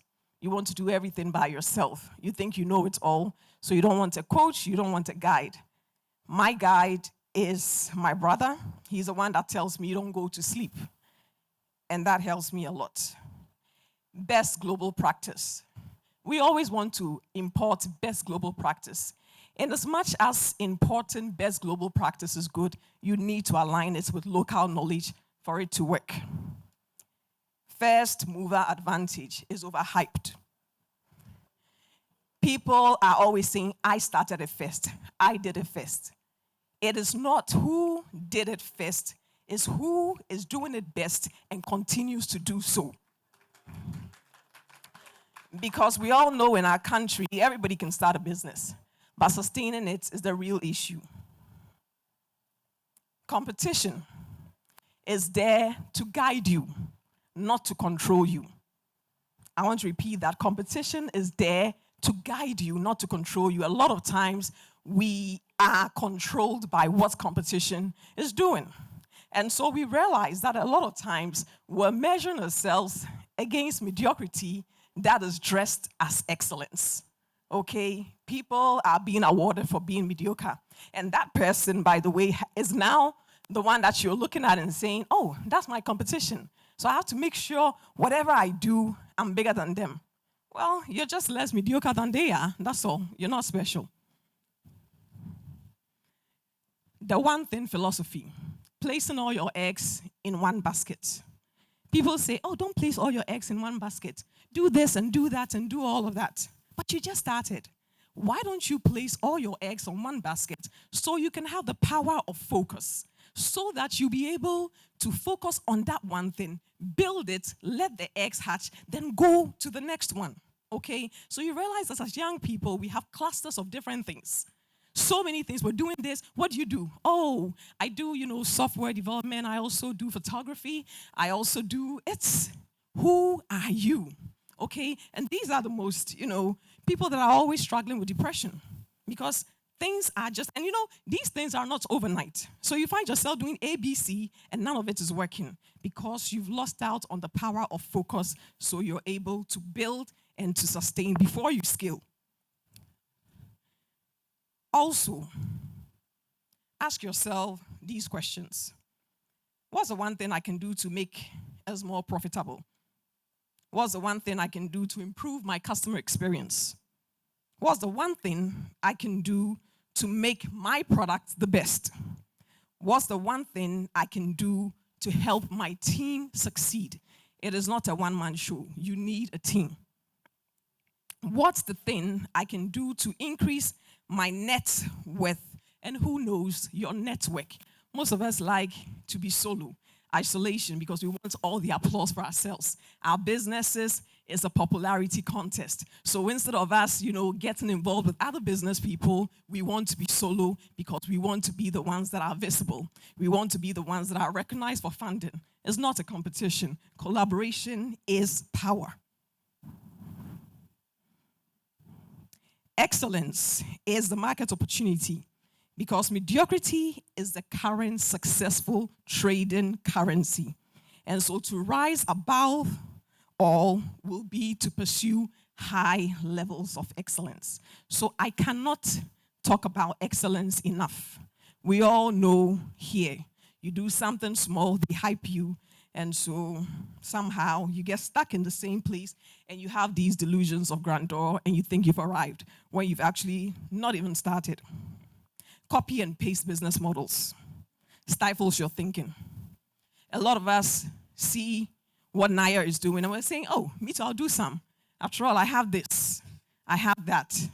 I can do it. It's not a big deal. Where do you get shea butter? Just go and source it and bring it.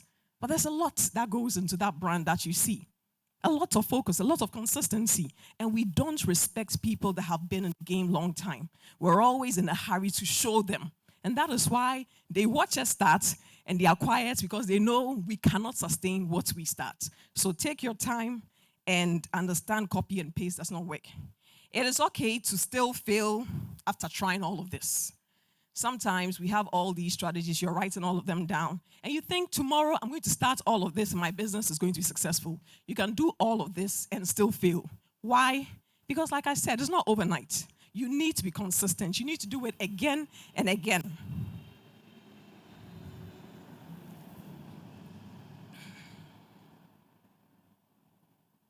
Integrity.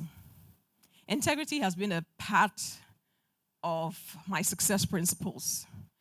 Integrity, because you see, we don't want to lose a little bit. Let's take the economic crisis, for instance. We all know what's happening to our city. Now, we all know how market women and we in business or whatever it is that we're doing are also taking advantage of the situation and thinking, okay, now I'm going to overprice my items. Some of us already know that we had very high margins. Instead of us to think about the fact that maybe we could lower our margins and play volumes game, we're in a hurry or we're still in that phase where we think we have to enjoy the high margins that we're enjoying in the past. And that is why we're suffering.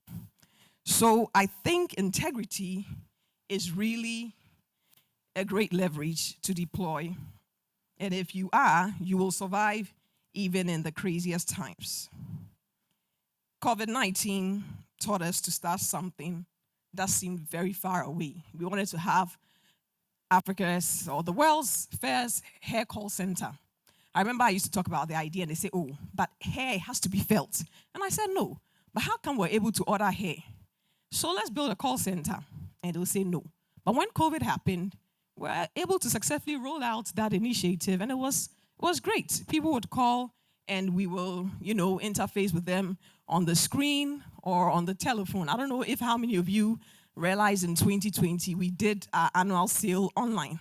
I don't know if you saw that, and it was successful. So that made me understand that we don't have to worry about money to go and get a store so people can see that we started our businesses. What is important in this age is visibility and to be digitally accessible. Visible and accessible. Not by might nor by power, but by my spirit, says the Lord. Zechariah 4:6. You need to make your mind servants to your spirit. Intellectuals, you go to school, they list the strategies, they give you all the, what was it even called? Is it curriculum or, so you acquire intellectual wisdom and then you graduate or you don't. And you walk around feeling, I know this. Digitization has made it even worse because now people feel they know everything. But there's a power, at least for me, that I feel is my backing force, my team's backing force. You can work as hard as you can, deploy all the strategies. But if the Spirit of God does not back what you're doing, well, I don't know. Because mine is being backed by that. And I can tell you for a fact that it is working. So make your mind servants to your spirit. Only in that would you build your might in spirit and not depend on your intellectual wisdom. It's good to depend on that, but over-dependence will kill you. It's very important to build your spirituality. And my last lesson before my takeaway is God is our way to good strategies. He is our truth. And when He sits inside of you, the integrity I spoke about will be a very easy thing for you to do. You will not be interested in cheating your customer. And He is the light. And His light will not only shine on you, but it will shine on your business. It has ripple effects on everything that you do. Thank you so much. Key takeaways. It is great to have people that can help the agenda, but you need the right people. Read the book Good to Great. Consistency is key to sustainability. Teachability is key. Teachable spirit is important. You have to have the desire to learn and a willingness to change. Good character, in my book, Direction, I talk about the fact that I rate character, good character, higher than I do skill, always. Commitment is what allows you to stay in turbulent times. Courage is important. Sitting in your corner currently is our trajectory in this country. We're always sitting in our corner. Me, I'm sitting in my corner. I don't want problem. But you complain in that corner. You gossip in that corner. You criticize in that corner. You're sitting in your corner because you're afraid people will judge you. You're afraid people will say that you're imperfect. We're not in pursuit of perfection. We're in pursuit of what is right. As business people, that is very important. Nothing significant or massive will happen if you sit in your corner. So today I encourage everyone that is here to understand that the magic, like she said, is within us. But that magic can only be activated if we understand whose we are, and that is God's. And once we have that, we will have an unshakable confidence that will build us. Thank you very much. My name is Gwyneth. And this is truly a nurturing of spirit. So thank you so much, Gwen, for that. All right. So we're going to move right along, and we're going to bring up our next lightning talk. So it's going to be Kodjo and then Yawa. Yes, so Kodjo, CEO of Kevi Capital. Please, here you are. Thank you. Very hard to follow two great speakers, but I'm going to try. So my name is Kodjo Adovor. Some people will be surprised to see me here as Kodjo Adovor instead of one Kodjo. So I'm one of, I say I'm a wine expert, one of the only Africans in the world certified in Italian wines. It's a hobby that became a job. Like most of you, I'm an entrepreneur as well, but in my day job, I'm a finance guy. Spent 25 years in the US, 15 years on Wall Street. Yeah, 15 years on Wall Street, and I came back home about 4 years ago. So I'm going to give a speech very quickly on the missing piece. And I believe that the missing piece is building structure and working as a team. And I'm going to talk about that. Some of our previous speakers talked about that briefly. The picture is a little distorted, but if you've been to New York or Rome or something, you've seen our people. They sell these fake bags, but they do very well. You see, this is a typical example. Somewhere in New York, there is an African man, and he has customers. They always sell. So I was sitting in, last week, I was in Rome sitting in a dinner with UN. It's a couple that I worked for the UN for over 40 years. And the lady asked a simple question. She said, why is it that everybody else comes here, Syrians, Pakistanis, Indians, Bangladeshis, and they start with, even the guy there who was selling the fake bag. And eventually give them 10 years, and they have like 10 shops, they have 20 shops, Why is the African, why don't we see this with Africans? And this is somebody who spent a lot of time in Africa. She'd been in Mozambique, she'd been in all these African countries. And the interesting thing, I spent earlier that day just thinking about that. It's a problem for me, having spent so many years and actually building my businesses here as well. And I was, I didn't have an answer readily, but I'll indulge you later in my conversation to see what you think as well. Then I went on my way back home, I passed to Dubai. And, I like food. I'm a wine expert. I go all the fancy places. I can show you the pictures. But I went to this Pakistani place. It's a kebab place, 24 hours. And there's about 6 of these in Dubai. I know between all of West Africa, if you go to Dubai, you see a lot of our people. All of us, Ghanaians, Nigerians, we've been going there for years. But we are still consumers. So this place, anywhere I sit, it's my finance background. I can't help myself. Wall Street, I'm always thinking, how much are they really making here? I always calculate. I see how many people walk through the door, and then I'm like, okay, if this is not quite lunchtime yet, and this place is full. If it's lunchtime, now I'm going to add delivery. And I'm going to add dinner time. And I'm going to add the weekends when people don't feel like cooking or whatever. And then I'm going to make a quick calculation. So this is a place owned by Pakistanis in Dubai. I sat there. It wasn't quite lunchtime. And I figured that one location makes at least $1.2 to $1.5 million. And they're not selling anything fancy, kebabs. Rice. It's nothing fancy, right? Just based on how many people. This was the week before Ramadan. Ramadan for, So there's so many people. Of course, Ramadan, their numbers increase. But I'm thinking they have 6 of these locations. So how much are they making? So where is the African place like this? In Dubai, I'm sure there are people here who've been to Dubai. You see our people. Right? So the question is, why don't we have this? If you can make it West African, even if it's jollof, the Nigerians will come. Everybody will come. So then the question I have, which I used to have a blog, and I posted this many years ago, and I never got an answer, and it's still a question that I have. And maybe somebody can help me answer it. Maybe there's something I don't know. But the question I have is, I want a Ghanaian company that is not a religious organization, right? And that will meet these two conditions. They operate in Ghana and outside Ghana successfully. And they can operate without their founder or founders. Kassaperko sells outside. Do they have operations outside? Operates.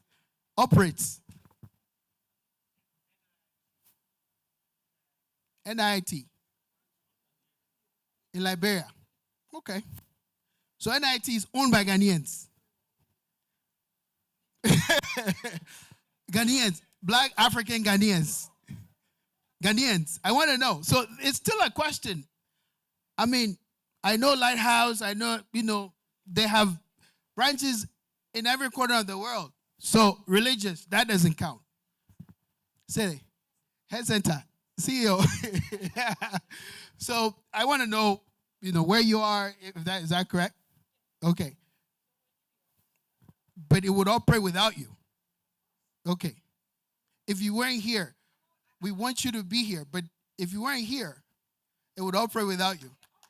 Well, that's good. So this is, and you spoke about some of the things I'm talking about, which is some of what we need to do as we set up our businesses. We need to think about these things. She mentioned a lot of them, which is simply building structure, right? She talked about the team. She talks about all these things. And it's important, if we want the same level of success, to make sure our structures are in place. She mentioned that, and of course we know what that all of that means. Building hierarchy, everybody knows what everybody's doing, all of that stuff. That Pakistani restaurant, when you go, the doorman knows me, and I'd only been there twice. So, and that's all his job. And then somebody else bring my menu, and somebody else goes back in the kitchen, and it works perfectly. The second solution is working as a team. We quote that scripture, go to the ant. But the truth is, you see the ants carrying the food. The food is bigger than one of them. But when all of them are together, they carry the food to wherever they need to go to. So that's really it. Why the advantages of working as a team, we know them. It builds our strengths. It covers our weaknesses and all of that. So in effect, I believe these are the things we need to scale, to be bigger, think big is really what the question is. Because if you do, you realize that you need strong people. You need to build a strong structure, and you need to build a strong team. Thank you so much.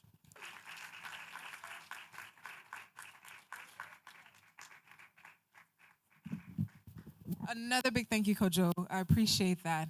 And this young lady has a book coming out tomorrow. Her own launch, The Leading Lady Way. All right, give it up for Yawa Hansen. So my goal today is to talk to you about 3 things that I hope you will pack up and take with you on your entrepreneurship journey. I went to Yagazie University, so I want to give a shout out to all the Yagazie alums or current students in the room. Leading Ladies Network actually started at Yagazie University. When I ran for student government and became the first female student government president, I was inspired to create an organization that would support women on their rise to leadership. So in my head, because Yagazie is a magical place where we're inspired by Dr. Yawa and his vision, we learn leadership, and we're pumped into believing that we can do it. And so I left university and decided that I couldn't do it. So I went to work for a different company. I didn't start immediately. And I wanted to start there because that's okay too. I think your entrepreneurship experience does become a little more enriched when you have wider work experience. I went and worked for nearly 4 years for a badass woman leader from whom I learned a lot of skills that have helped me on my entrepreneurial journey. By working and going through the ranks in someone else's business, I was able to see at low risk and no cost how to run a business. And so when I started Leading Ladies Network eventually, I had a good framework because I had worked for someone else. So that's the first lesson. Don't be afraid to take a hiatus to learn for yourself. You are the magic, but sometimes you need to grow into the skill set that makes you a successful entrepreneur. Mona Boyd, the woman I worked for right after university, is one of my mentors in business. When I have kind of a thing that I'm trying to figure out, I think to myself, what would Mona do? Because she is one of the most fearless entrepreneurs I've ever met. And thankfully, she and I serve on the board of Ashesi University together, so I get to see her a little more regularly. But have mentors. Sometimes you can have mentors that you've never met. You can be mentored through people's books, hint, hint. You can be mentored through watching videos and just following people's stories as they share them online. But mentorship is a key, mentors are a key strategy when you're on this entrepreneurial journey. The second category of helpers I want to talk about is counselors. You know, life happens. We all go through ups and downs. And I know that my entrepreneurial journey was hit hard when I gave birth to my second child, and he was born with a lot of medical needs. He's a special needs child with a rare genetic syndrome, and that threw me off my rocker, threw me off my game. It's okay to admit that you need a break and to take one. It's okay to heal, to give yourself the space to put your pieces back together again.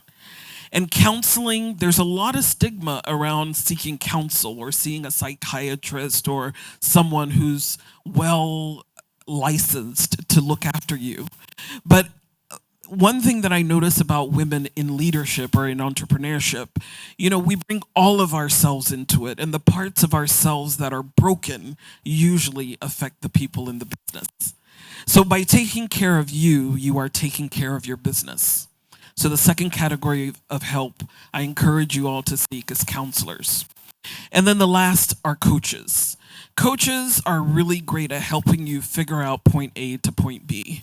You know, when you're working with someone who's a business coach or, you know, most of the star athletes in the world all have coaches, because we realize that it's when you're too close to the work, there are things you miss. When your head is bowed down and immersed in the doing, you don't see the bigger picture and the strategy. So investing in coaching is really, really helpful. It's one of the most important ways you amplify yourself as African women. And I pray that as you meditate on these words, everything that was once a ceiling over your head will become the floor under your feet. In Jesus' name, amen.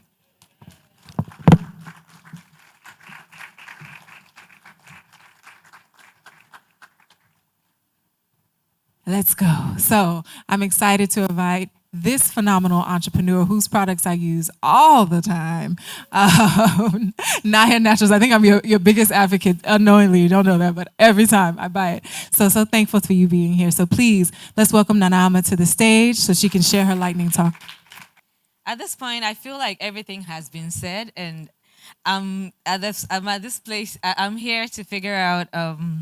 So what I'm going to do is I'm going to tell you a story about how I pretty much quit my job as running my company and how I got myself back into it.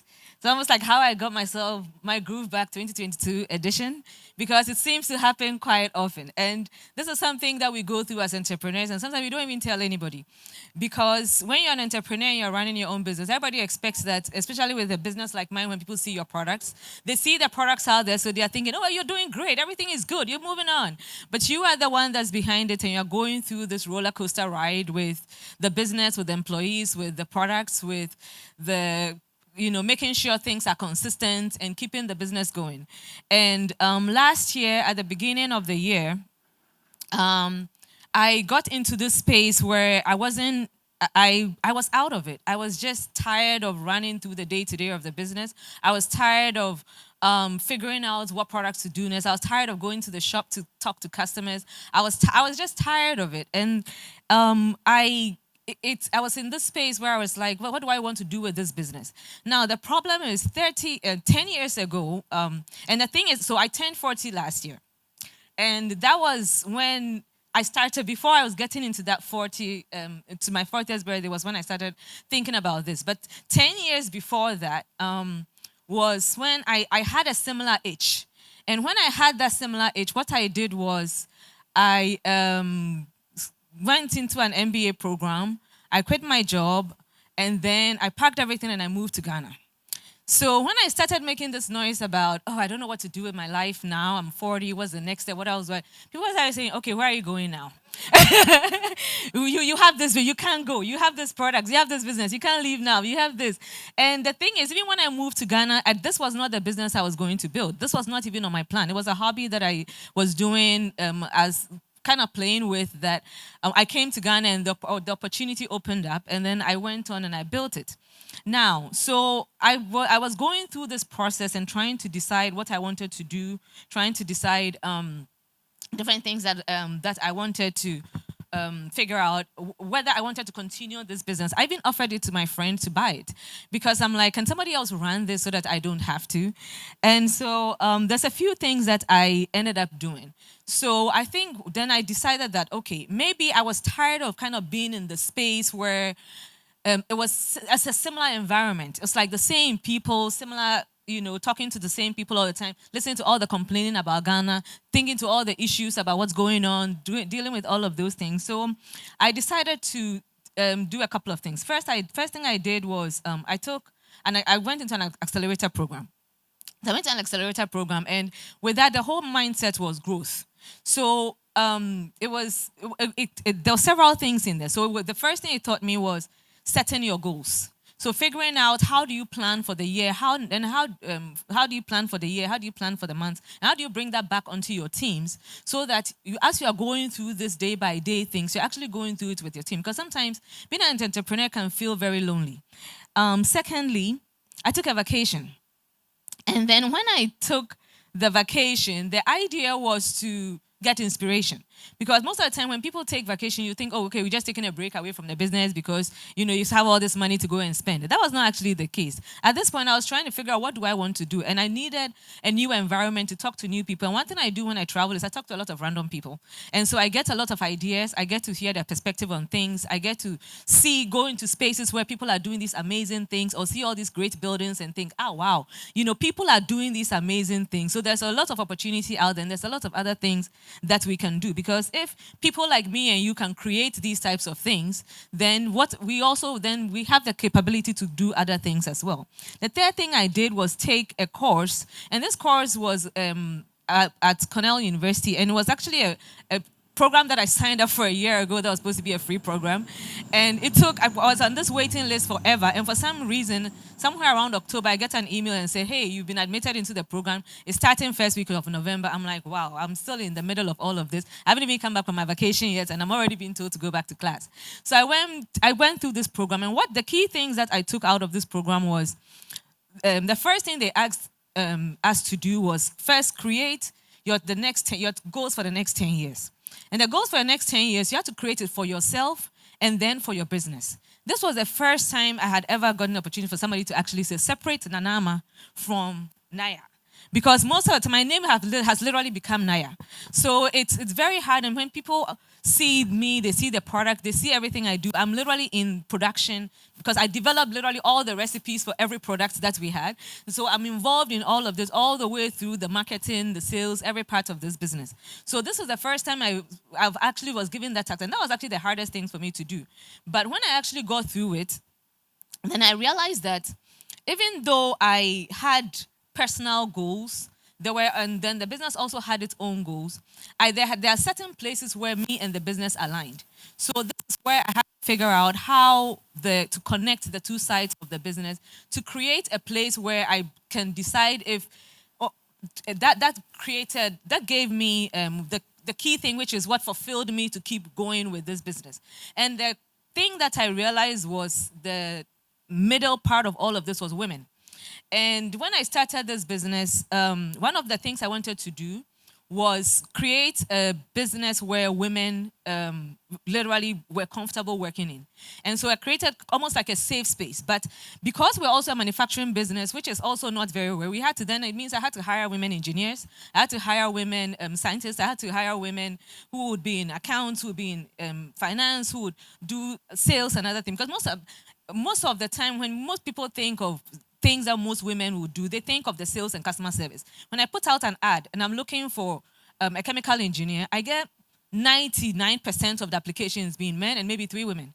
And so, and then I'll pick those 3 women applications and I'll call the women and be like, okay, let me understand exactly why you took chemical engineering and whether did your father ask you to do it or you wanted to do it. What are you doing now? And this is something that you want to continue. And that has literally been my process in finding women in more technical roles. It's the same thing even in the finance spaces and other spaces. So that has been, and that can be tedious because once sometimes these women get in, they feel like, okay, now we are in a women, we are sisters, let's hang out. I'm like, no, we are here to work.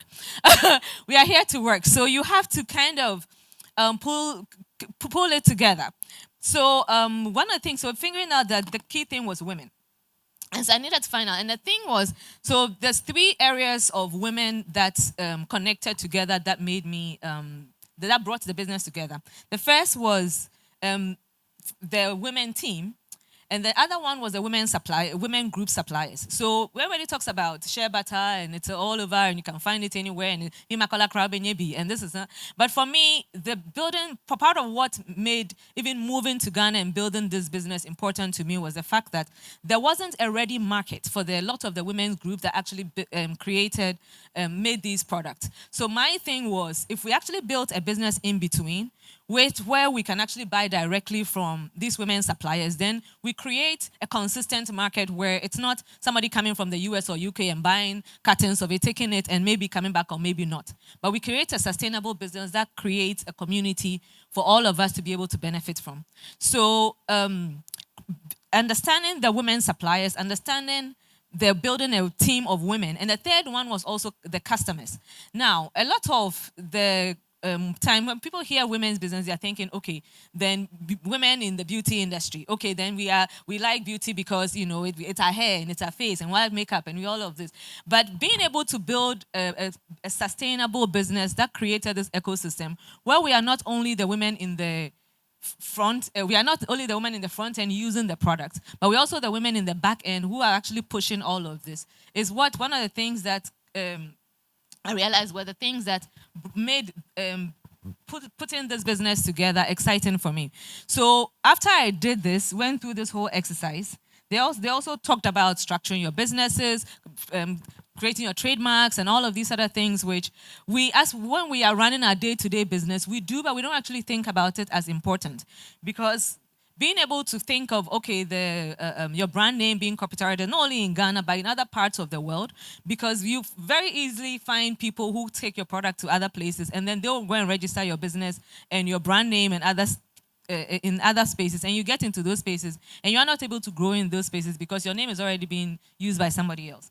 So these were some of the things that it brought my attention to, and it also got me to think about the real growth of the business, and as well, then it captivated me into thinking, okay, this is a catalyst. So now you have, your goal is to grow the business first outside of yourself and to think of these women groups that you are bringing together and how you can extend that into the next challenge that you want to take. So that became my challenge.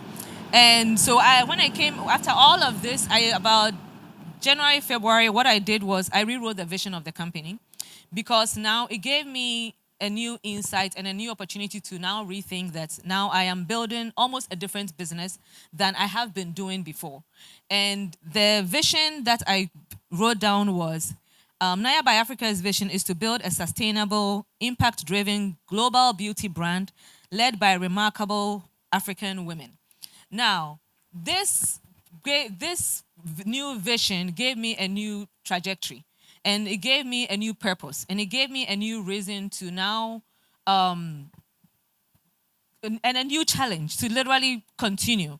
And that has been, so now I'm literally rethinking the entire team, because if your mindset as a business is now not just building and growing the business, but now thinking about bringing a collective of women together to build a sustainable business, their skills have to go up. Their knowledge has to go up. Their experience have to go up. We are building a global brand. The different things they have to know and you have to know have to go up.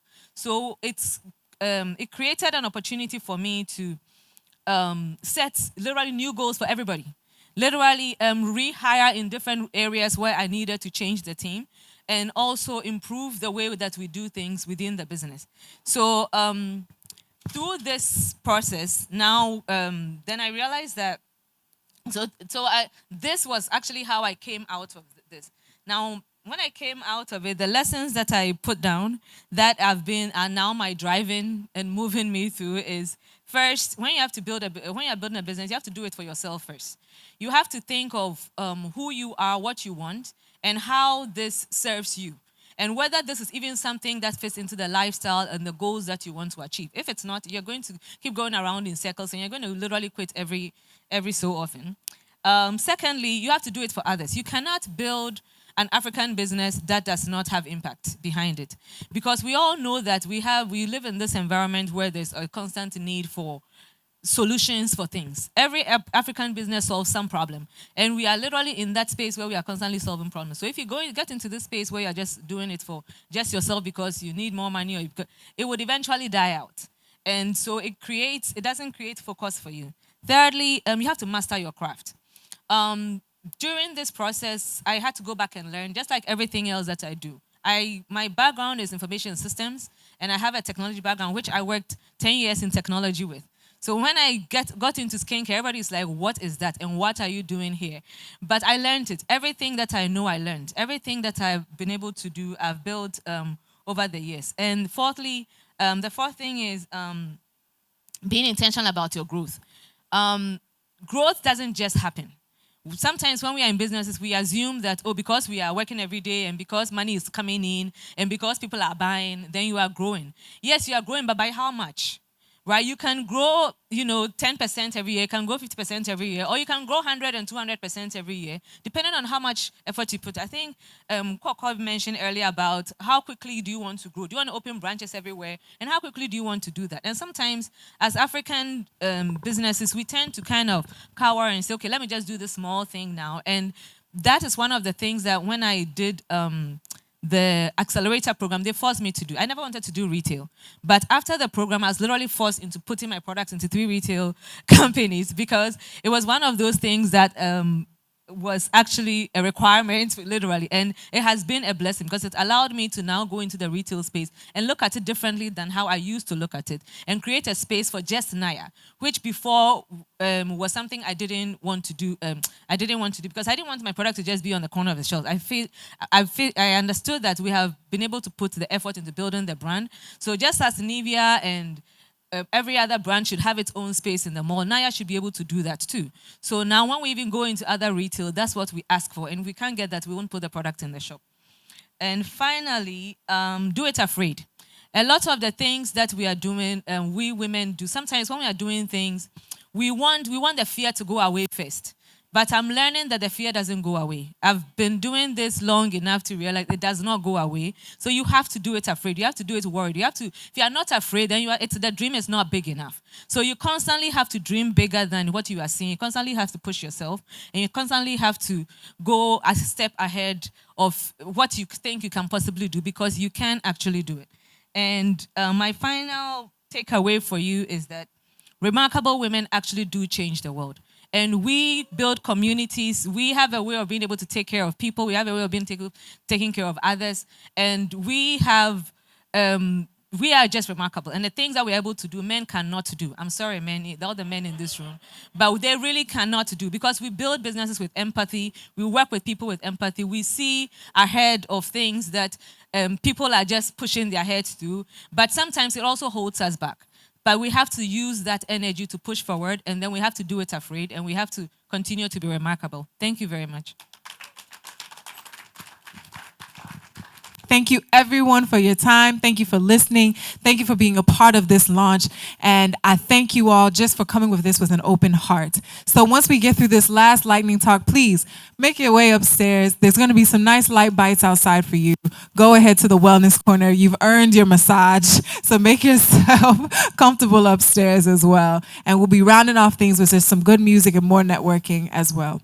So I want to close this off with another monumental speaker and also a really center point for Yawa. She was our communications lead, and she actually is a master of communications. So I'm bringing up Jemila Abdulai, the lead consultant of Circumspecte.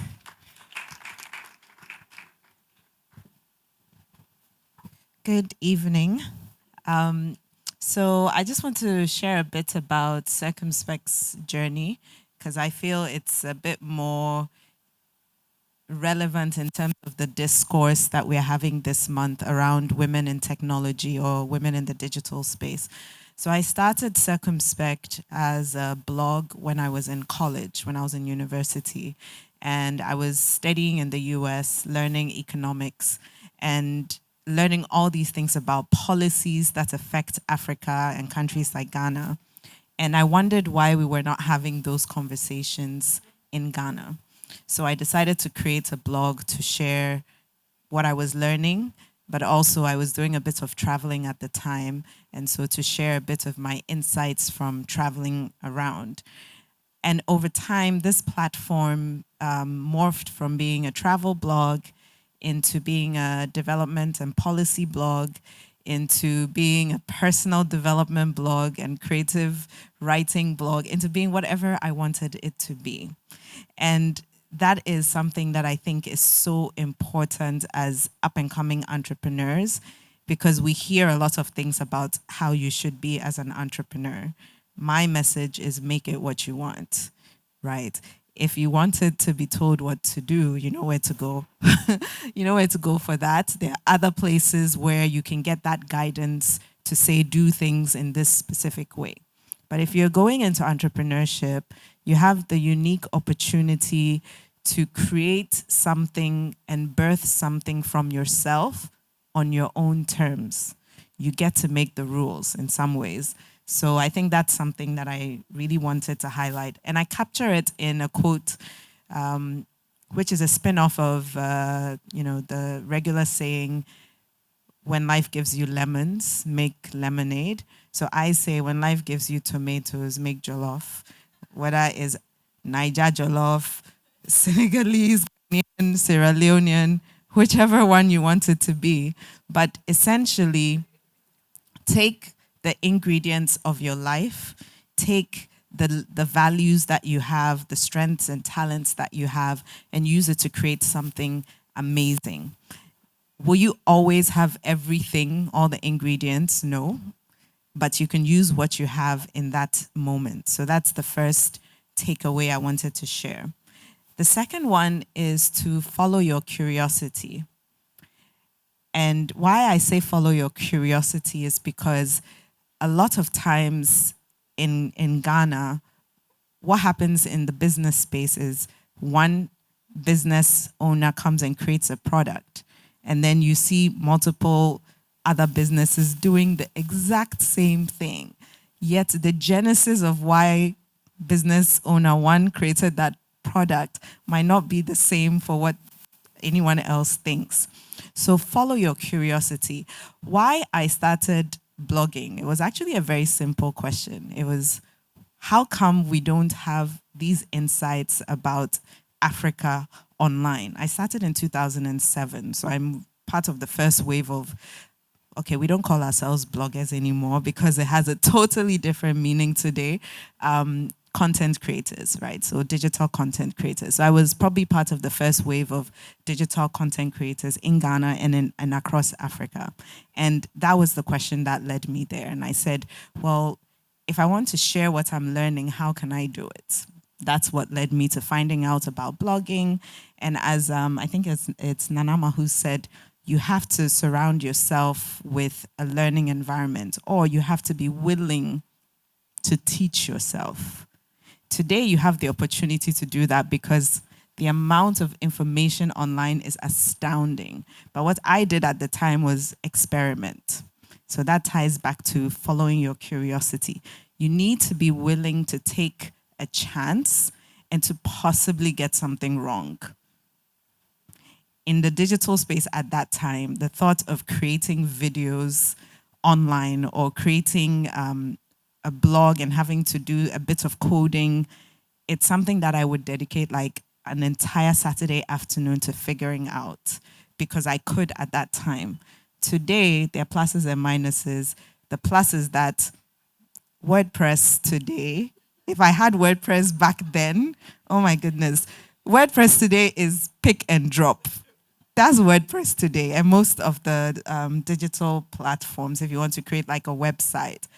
WordPress back then, I mean, the code was one thing, but then it's like, when there's a mistake, you can spend a whole day trying to figure out where that problem is so that when people come to your website, they have an enjoyable experience.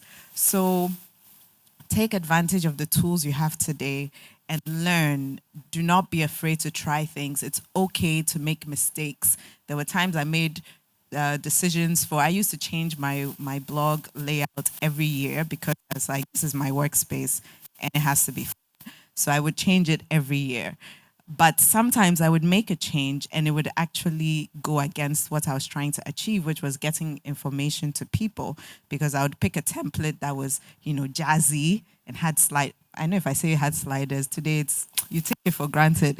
But back then, websites were very static. So they had like sliders and I felt so bougie with my sliders on my website, only to find out that my readers in Ghana could not actually open the web page because Ghana internet. And so I had to take that as information and, change the layout. So basically, follow your curiosity, learn as much as possible, ask questions and follow the questions. This is actually, you guys are getting all my secrets, but this is probably the most valuable tip I can give you in terms of having a sense of where your business might end up growing into. So my business started as a blog. It was a hobby. I used to do it in the evenings after school or over the weekends. And then over time, I made it into a digital platform. We had a community. We would cover events in Ghana. We would rightly predict the trajectory of artists like Riala. We were the ones who would give the in-depth interviews before many of the mainstream media would do it. That's what we used to do. And then over time, by following the questions, I realized that there was an interest for services in digital marketing. Again, at that time, digital marketing, we take it for granted now. At that time, they didn't have digital marketing agencies. So myself and some of the bloggers, content creators at that time, were the people who companies that were willing to experiment, because back then they saw it as child's play. You people are just online playing. This is what people would say to us, like social media is just play. So they would come to us to do that. And so I noticed that there was always a question of, how do you do this? Can you do this for me? And so I started doing my research and then would present a package to say, we can do X, Y, Z for you in terms of digital marketing. The other question that I had, and probably this is one of my proudest accomplishments in the context of Circumspect, is just having conversations with other entrepreneurs. I think both of you mentioned the importance of community and having a support system and mentors and so on. And so I was living with two other entrepreneurs. One had a beauty care product, which is now global for the most part. And another was into like fresh veggies and fruits and that kind of, and juices. And we were having conversation about being women entrepreneurs in Ghana and how sometimes people close you out of certain opportunities or close you out of certain spaces because they feel threatened. or because they have prejudices or whatever the reason might be.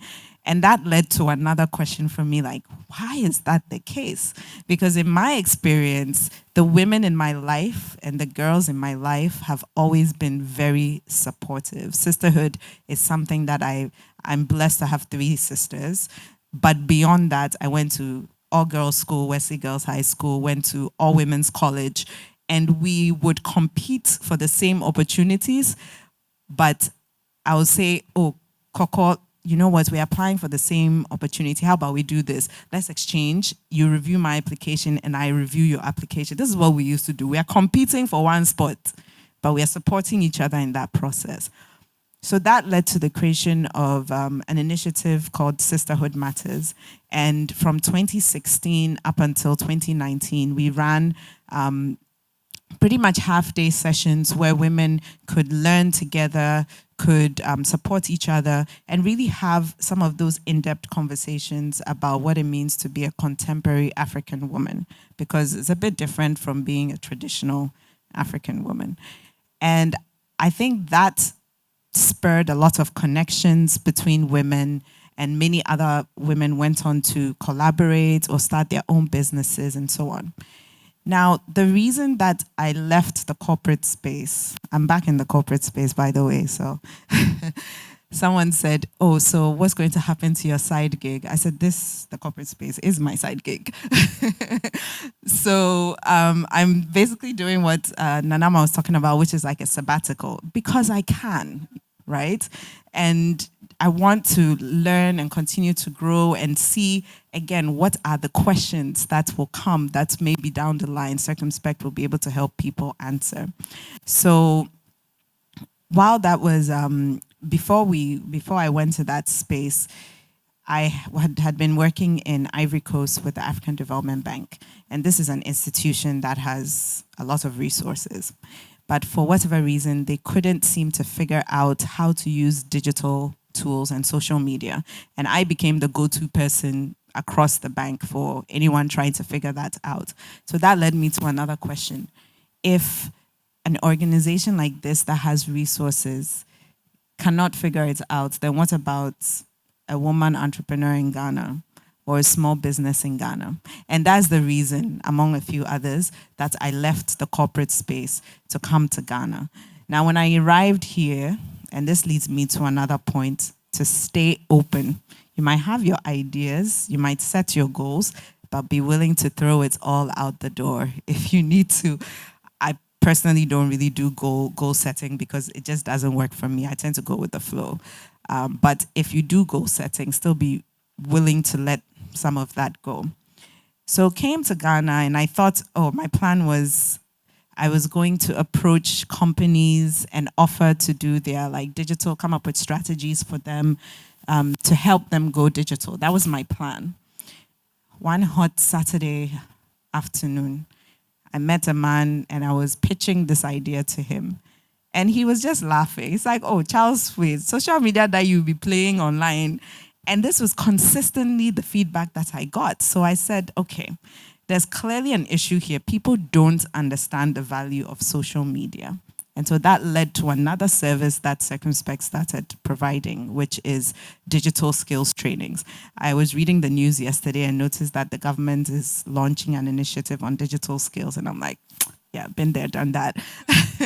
So we've basically trained over 3,000 people across Africa, particularly in Ghana, and most of my clients have been women and women entrepreneurs especially.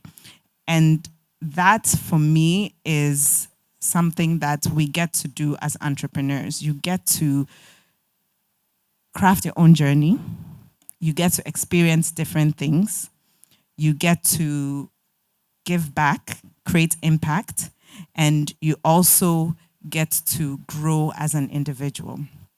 So my final words, and this is a very important one, because if you're not able to do this, then it's very hard for you to do a lot of the amazing things that have probably been discussed today, is to give yourself permission. That is the biggest thing. The first hurdle you will have to get over actually is the one in your own mind and the one with yourself. I had a conversation with a lady at another event a couple of weeks ago, and she was talking about how, she went to school, she did business, she's also an Yagazie student, and she's done all these entrepreneur courses, but she doesn't feel like the entrepreneur path is her path. But everyone is telling her that that's where she should be. And I said, give yourself permission to change your mind. Maybe you started out thinking you wanted to do that, and down the line you have new information and you want to do something else. It's totally fine to give yourself permission. So give yourself permission to change your mind. There is a lot of pressure in the entrepreneur space, and not just entrepreneur space, social media especially, to be a certain way, to look a certain way, to talk a certain way. And if you decide to go into business or beauty, you should have had a very specific background, all of these different things. But the question is, who do you think you are, and what value do you think you can bring? Get to know yourself and identify those elements for yourself. One of my greatest traits, apart from being a communicator, is that I am very resourceful. And I didn't find this out by myself, actually.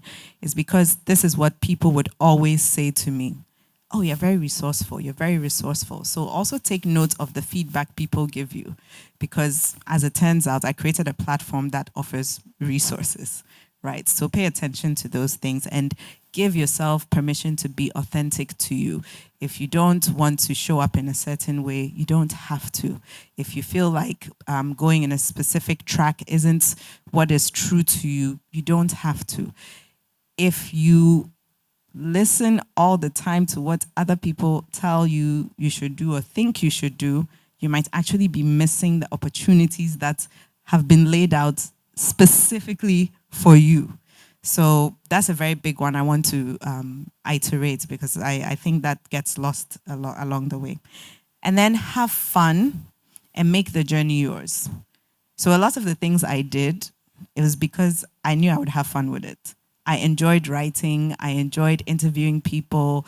I love teaching. I love engaging with people. I love building community. So people will see me and say, do you ever work? And actually the truth is, not really, because it's fun. It's fun for me. And even though I'm back in the 9-to-5 space now, there are pockets of things that I really enjoy doing. And so even if I have a team that can do it, like sometimes I'll just be like, don't worry, I got it, because it's something I enjoy. So even as you're entrepreneurs, find those things that give you energy and make sure that at least one of them, you still do it. Even as you grow, you might delegate, but keep at least a few of those for yourself just because you enjoy it. And the last one has to do with taking care of yourself. So there's this notion that as an entrepreneur, you need to be team no sleep. I remember I did a lot of research before. I usually do a bit of research before starting a new journey. And I read a couple of books. I contacted a few entrepreneurs. I was listening to entrepreneur podcasts and all this stuff. And consistently they were like, you have to keep grinding. It's 24/7. I mean, yes, I get the reasoning behind that. But let me tell you, the first night I tried to stay up, it was horrible. I was up till like 5 a.m. because I was trying to be the kind of entrepreneur I had read about, heard about, and it went totally against who I am as an individual. I was miserable the next day, So I never, after that, never did the team no sleep thing. I will sleep, Papa. If I need to sleep, I will sleep. If I need to take a break and go out and hang out with family or friends, I will do that. And guess what? It's usually when I disconnect from work that I would get new insights. So figure out for yourself the things that enliven you and that give you energy, because those things will also feed into your business. And the last thing is, we are in a digital world now, and digital well-being, I think, is something that's becoming more noticeable for people, but it's something that can easily fall through the cracks. So take advantage of the digital tools that exist so that you can begin to create structure in your business, so that you can create systems. That is the key word. You create systems. You don't always have to have one-on-one engagements with people to determine whether they are the right clients for you. I had a Google form. If someone comes up to me and says, we need some services, I'll say, great. Ghanaians always want to meet in person. And I'm like, no, we can have a phone call. If we have that phone call and I feel like you might be a fit, then I'll say, please go and fill the form. You fill the form, and then after that, you collect, gives me all the information, and based off of that, we start to establish a relationship. Those who don't take the time to fill the form are not the kind of clients I want to deal with, because you want to go on a journey together. And so if you can't even take the time to give me information about your needs, then that already tells me how our journey, I'm going to be chasing you, and I don't chase people. No, we work together. So create those kinds of systems and use the tools that exist. So you have the Yawa platform. I wish I had Yawa when I was starting out, but you're lucky that you have it. And Jewel and the team, the rest of the team, the amount of thought that has gone into creating this platform, and I'm sure you'll see the different benefits as you join and start interacting. Take advantage of those resources. And also do your research to find resources that can fulfill whatever needs you need to. The key here is to automate the things that are repetitive so that you can create time for yourself to do more of the things that you enjoy. So thank you very much, and I wish you all the best on your journeys. Thanks.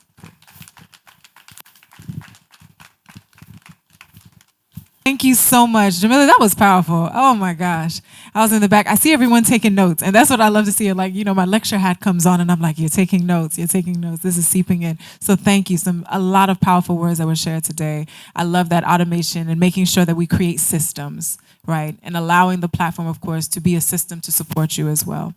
Thank you all, lovely ladies and gentlemen, for joining us for the Hour launch. Thank you to our guest speakers as well for this phenomenal lightning talks. I hope that you have been fed and this feels good. Parent, a working class mom to be precise. And right now you're so excited because it's been 6 months of exclusive breastfeeding. And finally you think it's time to start your little one on solids.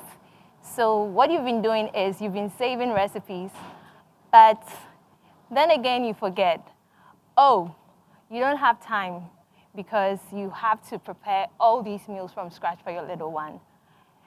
And then you decide to take the easy route, which is to go out to the market to get food options for your little one, only to be bombarded with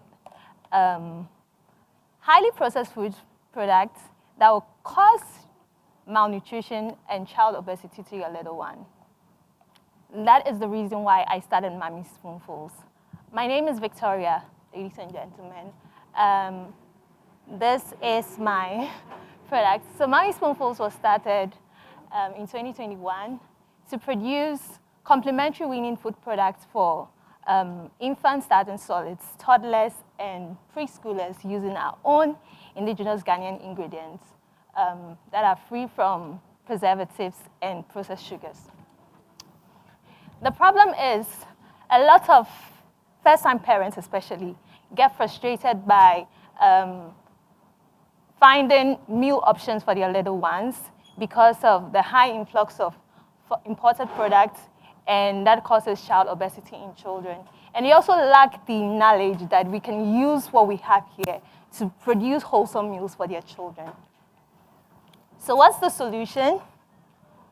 To provide preservative-free meals, food using our own local ingredients, and also to provide education and empower mothers, and also help them on every stage of their baby's growth using meal plans and meal ideas aside the product that we sell. Our company started in 2021. We have all the accreditations, and we launched the business officially selling our products, that's cereal blends in 2022. Currently, we're making average production capacity of 450 pieces.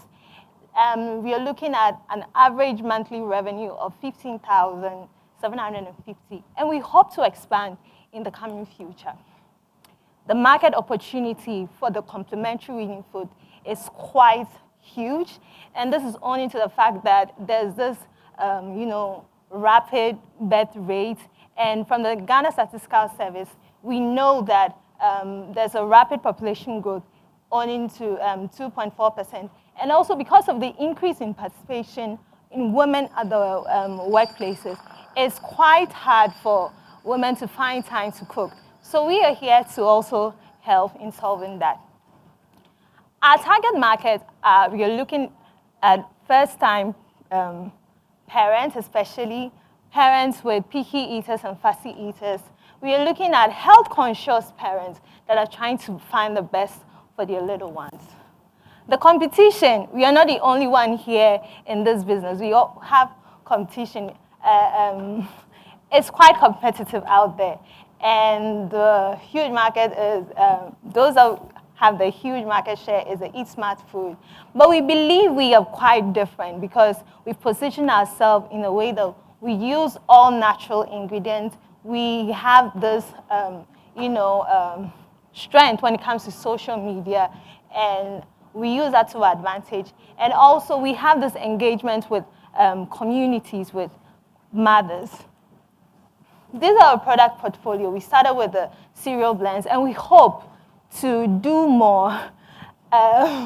We hope to do more with the product. Currently, we are marketing through social media. And now, the reason why we are here is that we need funding. Imagine using lots of time to, roast stuff. We need funding to get equipment for our, our business. And so the money that we use it to buy equipment that will help us increase our production capacity in order for us to scale. Our team is made of, we have Jacob as a branch manager, Patricia, Richard, Zinat, our food processor, Theodora, our financial consultant, and me, Victoria Namana Accra, founder and CEO for Mommy Spoonfuls. Thank you. Wonderful. Thank you. Do you have questions? And then I'll go. Any questions? Hi, Cleon. What separates you from the competition? You mentioned all natural products that we don't use that. What actually separates you from the competitors? What actually separates us is that we know much about our customers' need, and so we attend to them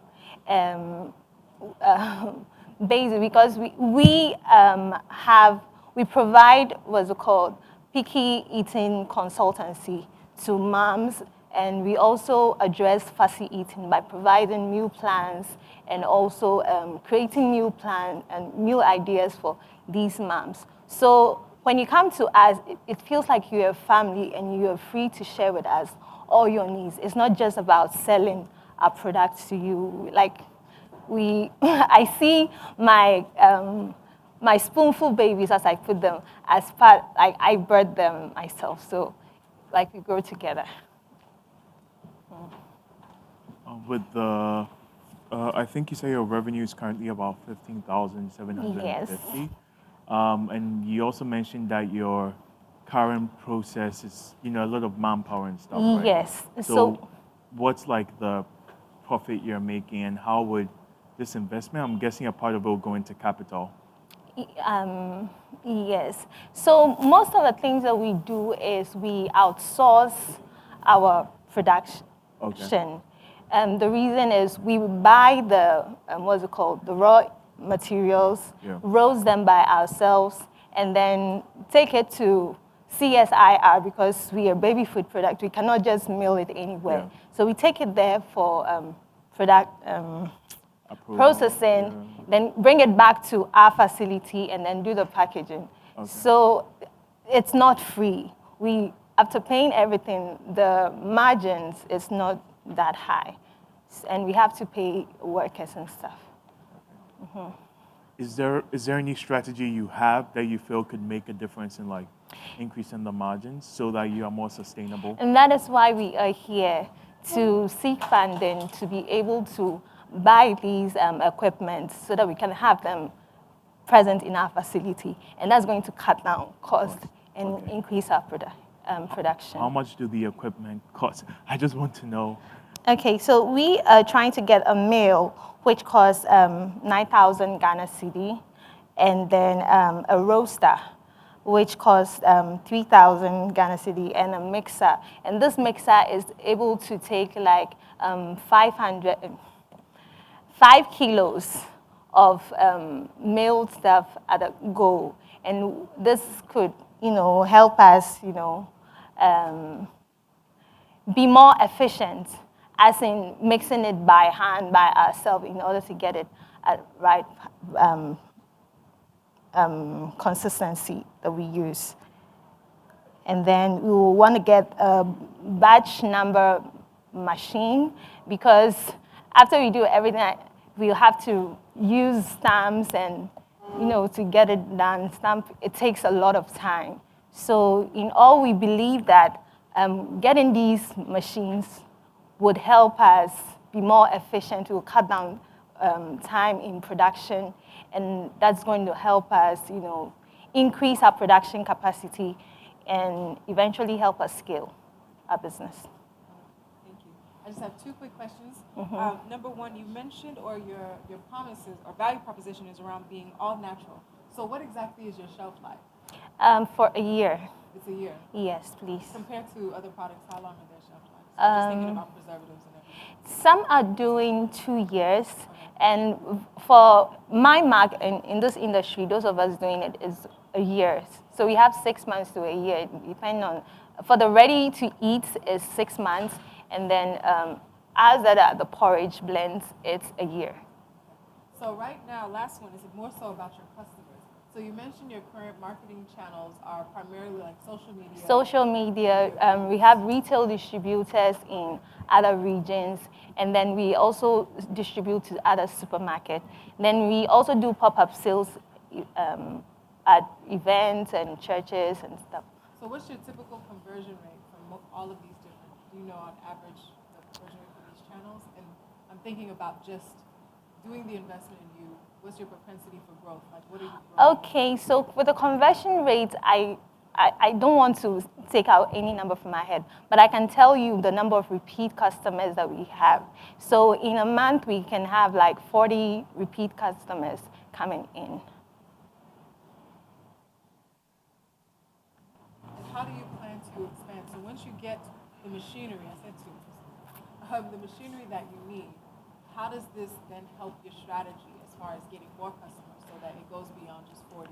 Okay, so once we get the machinery, it means you're going to be able to produce more, and which will also enable us to bring on board more distributors, because we plan on expanding to the other regions of Ghana. Instead of they coming directly to us to order, we will now have to partner with people that are interested in working with us, and that would also come with some sort of distribution strategy that we've set up. So. Wonderful. Thank you so much, Victoria. This has been great. Clap it up for Mommy Spoonful. Thank you. So nervous. Good evening, everyone. On average, a woman uses close to 15 cosmetic products in a day. Talking about a cleanser, a foundation, through to her lip balm. An average woman would use close to 7 cosmetic products in a day. Talking about beard oil, shower gel, body cream. And it will interest you to know that most of the ingredients used in cosmetic products are very toxic. And there is a serious rise in skin cancer, alopecia, baldness, a return to ask ourselves why. It's for this reason every good enterprise exists. What we do is that we produce green skincare products, green hair care products, plant-based also chemicals. We also do skill share development. Talking about our products, we're talking about shea butter made from our local farmers up the north. with the shea butter, from the shea nut shoot to the shea butter. Aside that, we equally produce the African black soap, infused with mango butter and avocado butter. And all our products, regarding our products, all of them are edible products because the shea butter is a very edible one, avocado butter is edible, mango butter is edible, castor oil is edible, coconut oil is edible. So all the ingredients we use in formulating our products are edible products. What we tend to do is we give green and healthy products to customers. It makes them pretty, confident, but at the same time, healthy. Aside that, we have a unique formula for every customer group. So for instance, if you have a very dry skin, we get to tell you, as a very dry skin, you should be able to use an oil-based product. If you have a very oily skin, you should be able to use a water-based cosmetic product. If you have a normal skin, we get to formulate a very tailored one for you. Aside that, we're very keen when it comes to packaging. We use innovative and biodegradable packaging. So all our packaging materials are eco-friendly and biodegradable. We are very concerned about the health of our people at the same time about the environment. Aside that, talking about prices, our prices are very affordable, at the same time, great delivery. Talking about the market validity, the global cosmetic market is expected to rise from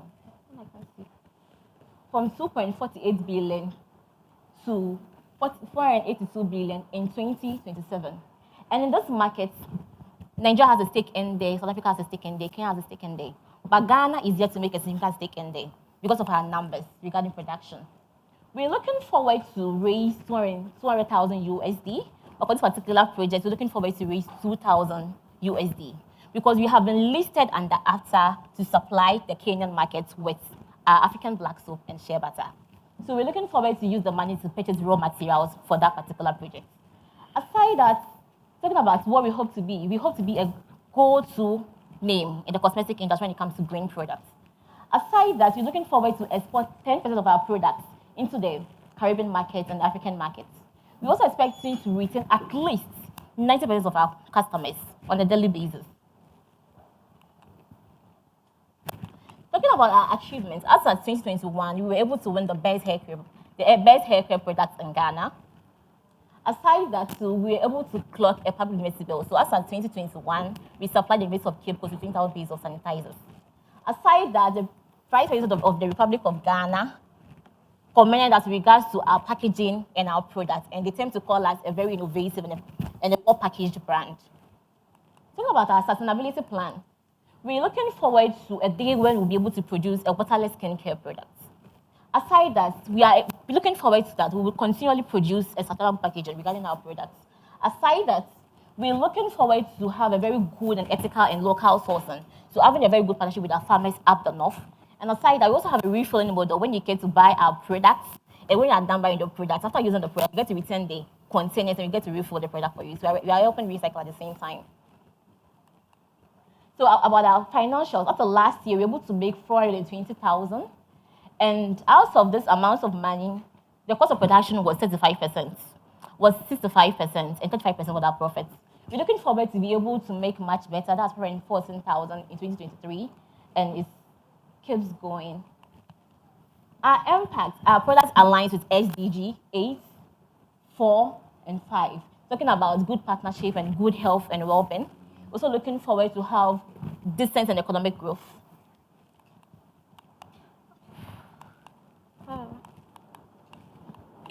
So behind us is a wonderful team. So I am Alice White, and I have an accounting background, but today I'm a trained cosmetic formulator. And this Z, she happens to be in charge of our finances. This is Boglet Frempon. He works at the CSIR and is in charge of all our quality controls as a cosmetic formulation company. These are graphic designers responsible for our packaging and our branding. And this is Miss Linda. She is more of like an interpreter. She converts our words from English to the Francophone language. Thank you. So I wanted to know, I know that you're on the hunt now to raise 200,000. So what are your alternatives, or what's your plans for raising capital to actually complete your project if, let's say, the funding from here doesn't happen? What's the alternative? Okay, since you have been listed under the AFTA for young entrepreneurs, so currently per the Ghana is a bank, okay, the sitting I'm currently having with them, they're like, I would have to sign some documents with me for them to fund the projects. But in the absence of that, anyway, I hope that this goes through. And so in the absence of that, maybe that would be the other option. But at the same time, we're still looking forward to, because we are just 2 years, you get it. So they want to look and see more data that, okay, because the contract is worth, like, it's more than 20 tons of black soap, 20 tons of shea butter. But it's just nice for them to list us on that platform, looking at our packaging and everything on board. So, again, you're right. Your packaging is definitely very attractive and it's impressive. And the product is miraculous if it works in 2 weeks for everyone, right? But with something so good, what are the barriers to entry for other people when people start to notice that, this is really working well, we should equally start producing this? How would you continuously stand out? Okay, so one thing about Heart is that we keep improving on our formulas and our packaging. I can say over 5 people I've seen them followed me per stage. These are third stage of branding. At any point in time, I even get to use my then old logo. Before I realize my competitors are trying to imitate the same logo. When I get to use a particular kind of container, they tend to use almost the same container. When I tend to go for programs and you get to see like, Alice, how come you are able to go there? So people keep chasing me day in there. But what happens is that we keep learning, we keep improving on our formulas, we keep innovating our packaging. And most of the times, people tend to call, how do you get your boxes? How do you get your packaging? We tend to tell them that it's an in-house thing. So you can keep chasing, but when it comes to our key formulas, it's been said that sometimes you get to list our ingredients on our labels. And sometimes you actually go in there, get the ingredient, produce the same thing. But the fact is that the trade secret isn't about the ingredients on the label. It's about the percentages on it. So you can have the ingredients there at the same time, you won't be able to produce the same thing. You get it. So about our results, about how the product works for the customers. And funny enough, most of our customers are more of the experts because they believe in this Afro hair care, Afro skin care. And funny enough, people are becoming so conscious of the environment and about their body too. So day in, day out. It's now that we are trying to sensitize Ghanaians that, okay, it's better you go green, you go healthy. But the experts, for instance, they are much more aware of it and they keep buying into the brand. Thank you so much. Take your seat. Thank you. Thank you. All right. So I'm going to introduce my team. Go ahead. Hi, my name is Usobla Bridget. I'm a weaver in Lawazele, and these are my things I came up with. Okay.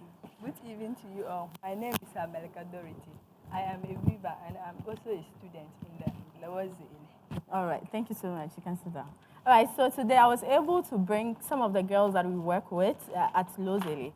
So my name is Tenya Agana, and I'm the co-founder and managing director of Lozele Initiative. Oh, so sorry, I needed to do this. All right, so I come from Bogatanga, and before I got a scholarship to Ashesi University, I worked as a head porter. I worked as a kaya to pay for my high school education. So when I finally got to Ashesi, I was thinking of a way that I can support young girls like myself, get a source of income, because the main reason why we migrate to Accra or Kumasi is because we don't have a source of income, and some of us, our family can't afford. So I thought of a way that I can support us. Through my thesis, a year later, I came up with Lozele Initiative. And currently, the problem is that currently we have over 100,000 Kaya girls who have migrated from the north. Most of them leave school. Like Dorothy, for instance. Dorothy is now a student. She can go to school and still be in Lozele. So what do we do? Lozele is an organization that empowers and supports young girls to create a source of income for themselves while they go to school. Currently, we are working with Kaya girls as well as young girls in the northern parts of Ghana. Meet Jennifer. It's not clear, but this is Jennifer. Jennifer was a Kaya in Tama Station. But through Lozele, in 2 years' time now, she's with us. She goes to school, and her plan is to become a medical doctor, which is what we are working to support in here. We don't just focus on them making the product, but currently we are working on getting them scholarships. And for Lozele, what we have done is that we've been operating for 5 years now, and we've been able to raise funds, grants, as well as our profits to build our own center, which will be opening in May. I'm very excited about that because it has taken us a while. And the center there's a library in it, there's a production side, production rooms and other things and also a computer, because before I got to Ashesi, that was the first time I touched a computer. In my community, there was nothing like that, so I struggled in my first year. So these are some of the things that we are supporting our Kaya girls.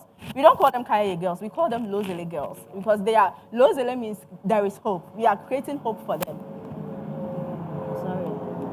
All right, so this is how our model looks like. Lozele, it's not clear, but what we do is we work with 2 models. The Kaya girls that have migrated as well. We are not just focusing on the Kaya girls. We are also looking at young girls who are in the north who have the intention of coming to the south. So we can support these girls to go to school and then continue, become better people in society, have better jobs that will help them earn an income. So this is how our model works.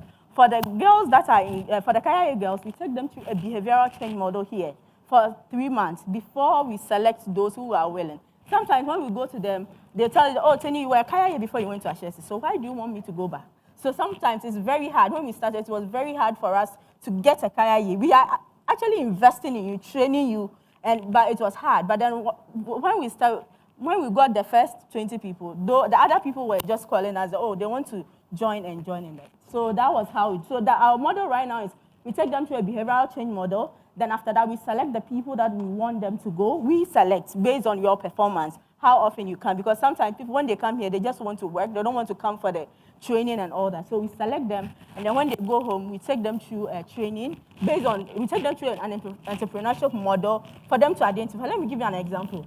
Last year, we got a group of people who went to secondary school, and they were really excited about they did home economics, and they wanted to start a bread making in their community because they have identified that the village that they come from, there's no one who makes bread, so they wanted to start. And currently, guess what? The 5 girls have also employed 12 young girls, right, into that business. They go to school, and they are able to make it. All right. So that's how our model works. And so these are the products that currently the girls make. We have the kimono, this kimono that I'm wearing. We have the fabric. We have shea butter. We have woven bags that they create. Basically, for them to identify the things in their communities that they can leverage on. Our financial projections. So Lozele, we've been operating for the past 4 years. We work on a tight marketing budget, but we are able to increase our sales and get revenue. And the profit that we get, we use it to reinvest into our girls so we can get more girls on board. Yes. Anyway, so far, we've been able to support 50 young girls. We've been able to, in Kaya girls, we've been able to support 20 girls in the north, and 15 of them are currently in school, and 25 of them are learning a skill. The rest are doing it full-time. All right, so what we need 2,000 USD. We actually, sorry. You can finish this slide. Yeah, we need 2,000 USD. We actually need 7,000. But then, yeah, based on for us to be comfortable and then focus, because Lozele is a profit-making organization. We make profit. So for now, what we need, the total amount that we need to sustain ourselves is 7,000, because we are using some of it to create our e-commerce website, which for our customers to purchase on. The second thing that we want to do is purchase a few machines in our center so that the girls can easily come to the center. Last year, we got some funding from Empower to Educate. They provided us with library, over 200 books, and also they provided us with 10 computers. So we are going to fix all these. But before we do that in our center, before we'll be comfortable, we'll be able to operate, maximize our impact, we need machines in our center. So that's the total amount that we need for this year. And applying for grants is very tiring. So right now, we just want to sit down with that amount to be able to be comfortable and then run our business. Yeah. Anyway, it's fine. Perfect. Thank you. Yes. Oh, clap. All right. So you pick the girls in behavioral change and you help them either go to school or learn a trade. They do both. So we can't get money to be providing for them to go to school. Okay. So they identify something that they can do with their hands that will help them earn an income. So some of them sew, some of them, Dorothy like this, she's a student. She's currently in final year, but then she makes the fabrics. So when she closes from school, she comes and makes it. Within a week, she'll be able to make 2 years, 4 years. We create a market currently in Ghana, but we are looking at other countries so that we can maximize our market, so we can bring more girls up. Because we can't increase the number if we don't have a bigger market. So that's how we operate. Okay. Love the presentation. What's the strategy for Lozele to scale? Like I know you said 7,000 will keep you comfortable for a while, right? And 2,000 will be a good start to get to that 7,000. But in terms of being able to go to other markets, sustain that, like if let's say Tenny can be there, what will convince people to buy Lozele in other markets without you, for example? And today, like we learned in the sessions, right? As an entrepreneur, you need to run your business in such a way that if you are not even there, and I think it's something that Lozele haven't really, I feel like Lozele evolves around me, right? Yeah. So I think today what I've learned is that as an entrepreneur, it would be good for you not to be there. So right now, like I brought them, I want to train them, we want to expose them. Some of them are in school, so we want to expose. We have one girl who is in KNUST now, and she got a full scholarship from Masterclass. So we want to groom more people that will take control. So with our expansion, right, we believe that because Lozele is a social enterprise, you make profit, right? But then right now we are looking at expanded, doing more promote, letting people be aware of what we do and all that, so so that we can expand our market. And then currently there are over 100,000 kayayes, girls who tie their legs at night to sleep. Girls that people insult, people urinate and pour because they are sleeping in front of their shops. Girls that get raped. 2 of our Kaya girls got raped. So we want to make sure that these young girls are back home. They are creating a better future for themselves. So I got an opportunity to be through Mastercard to change my life, right? So how can we do that? So right now, for your question, we are going to groom more people that can, empower them to talk, to be there. So that even if I'm not there, they'll still be Lozele and it will be doing very well. The last question I have is just around, you have multiple product lines. So I'm curious, which of your product lines are most profitable for you right now? All right, so it's the weaving, it's the fabric. Because the fabric, we are able to create bags, hats, different things out of it. And it's also, we have a lot of most people are interested because of the different things. And when we started, people will buy the fabric and they don't know, even though it's good, they are supporting our business because we have that impact side, but they don't know what to do with it. So the most profitable is the kimono. In a month, we can sell over 100 kimonos, which is good for us because the girls can keep on, those that are making the fabric can keep on making it, and those that are sewing can keep on. So that's the most profitable. But right now, we are also looking at the shea butter. The shea butter, mostly we sell it in bigger quantity. But some of the plans that we have for this year is get a marketing person. Right now, I've been doing so get a marketing person in-house, someone that will be paid to run Lozele markets, so we can look at the branding aspect of it, because we have people who want the shea butter in smaller quantity, but we can't do that. We don't have time to do that. So we sell to people who want it to resell. So yeah, the profitable product for us is the fabric or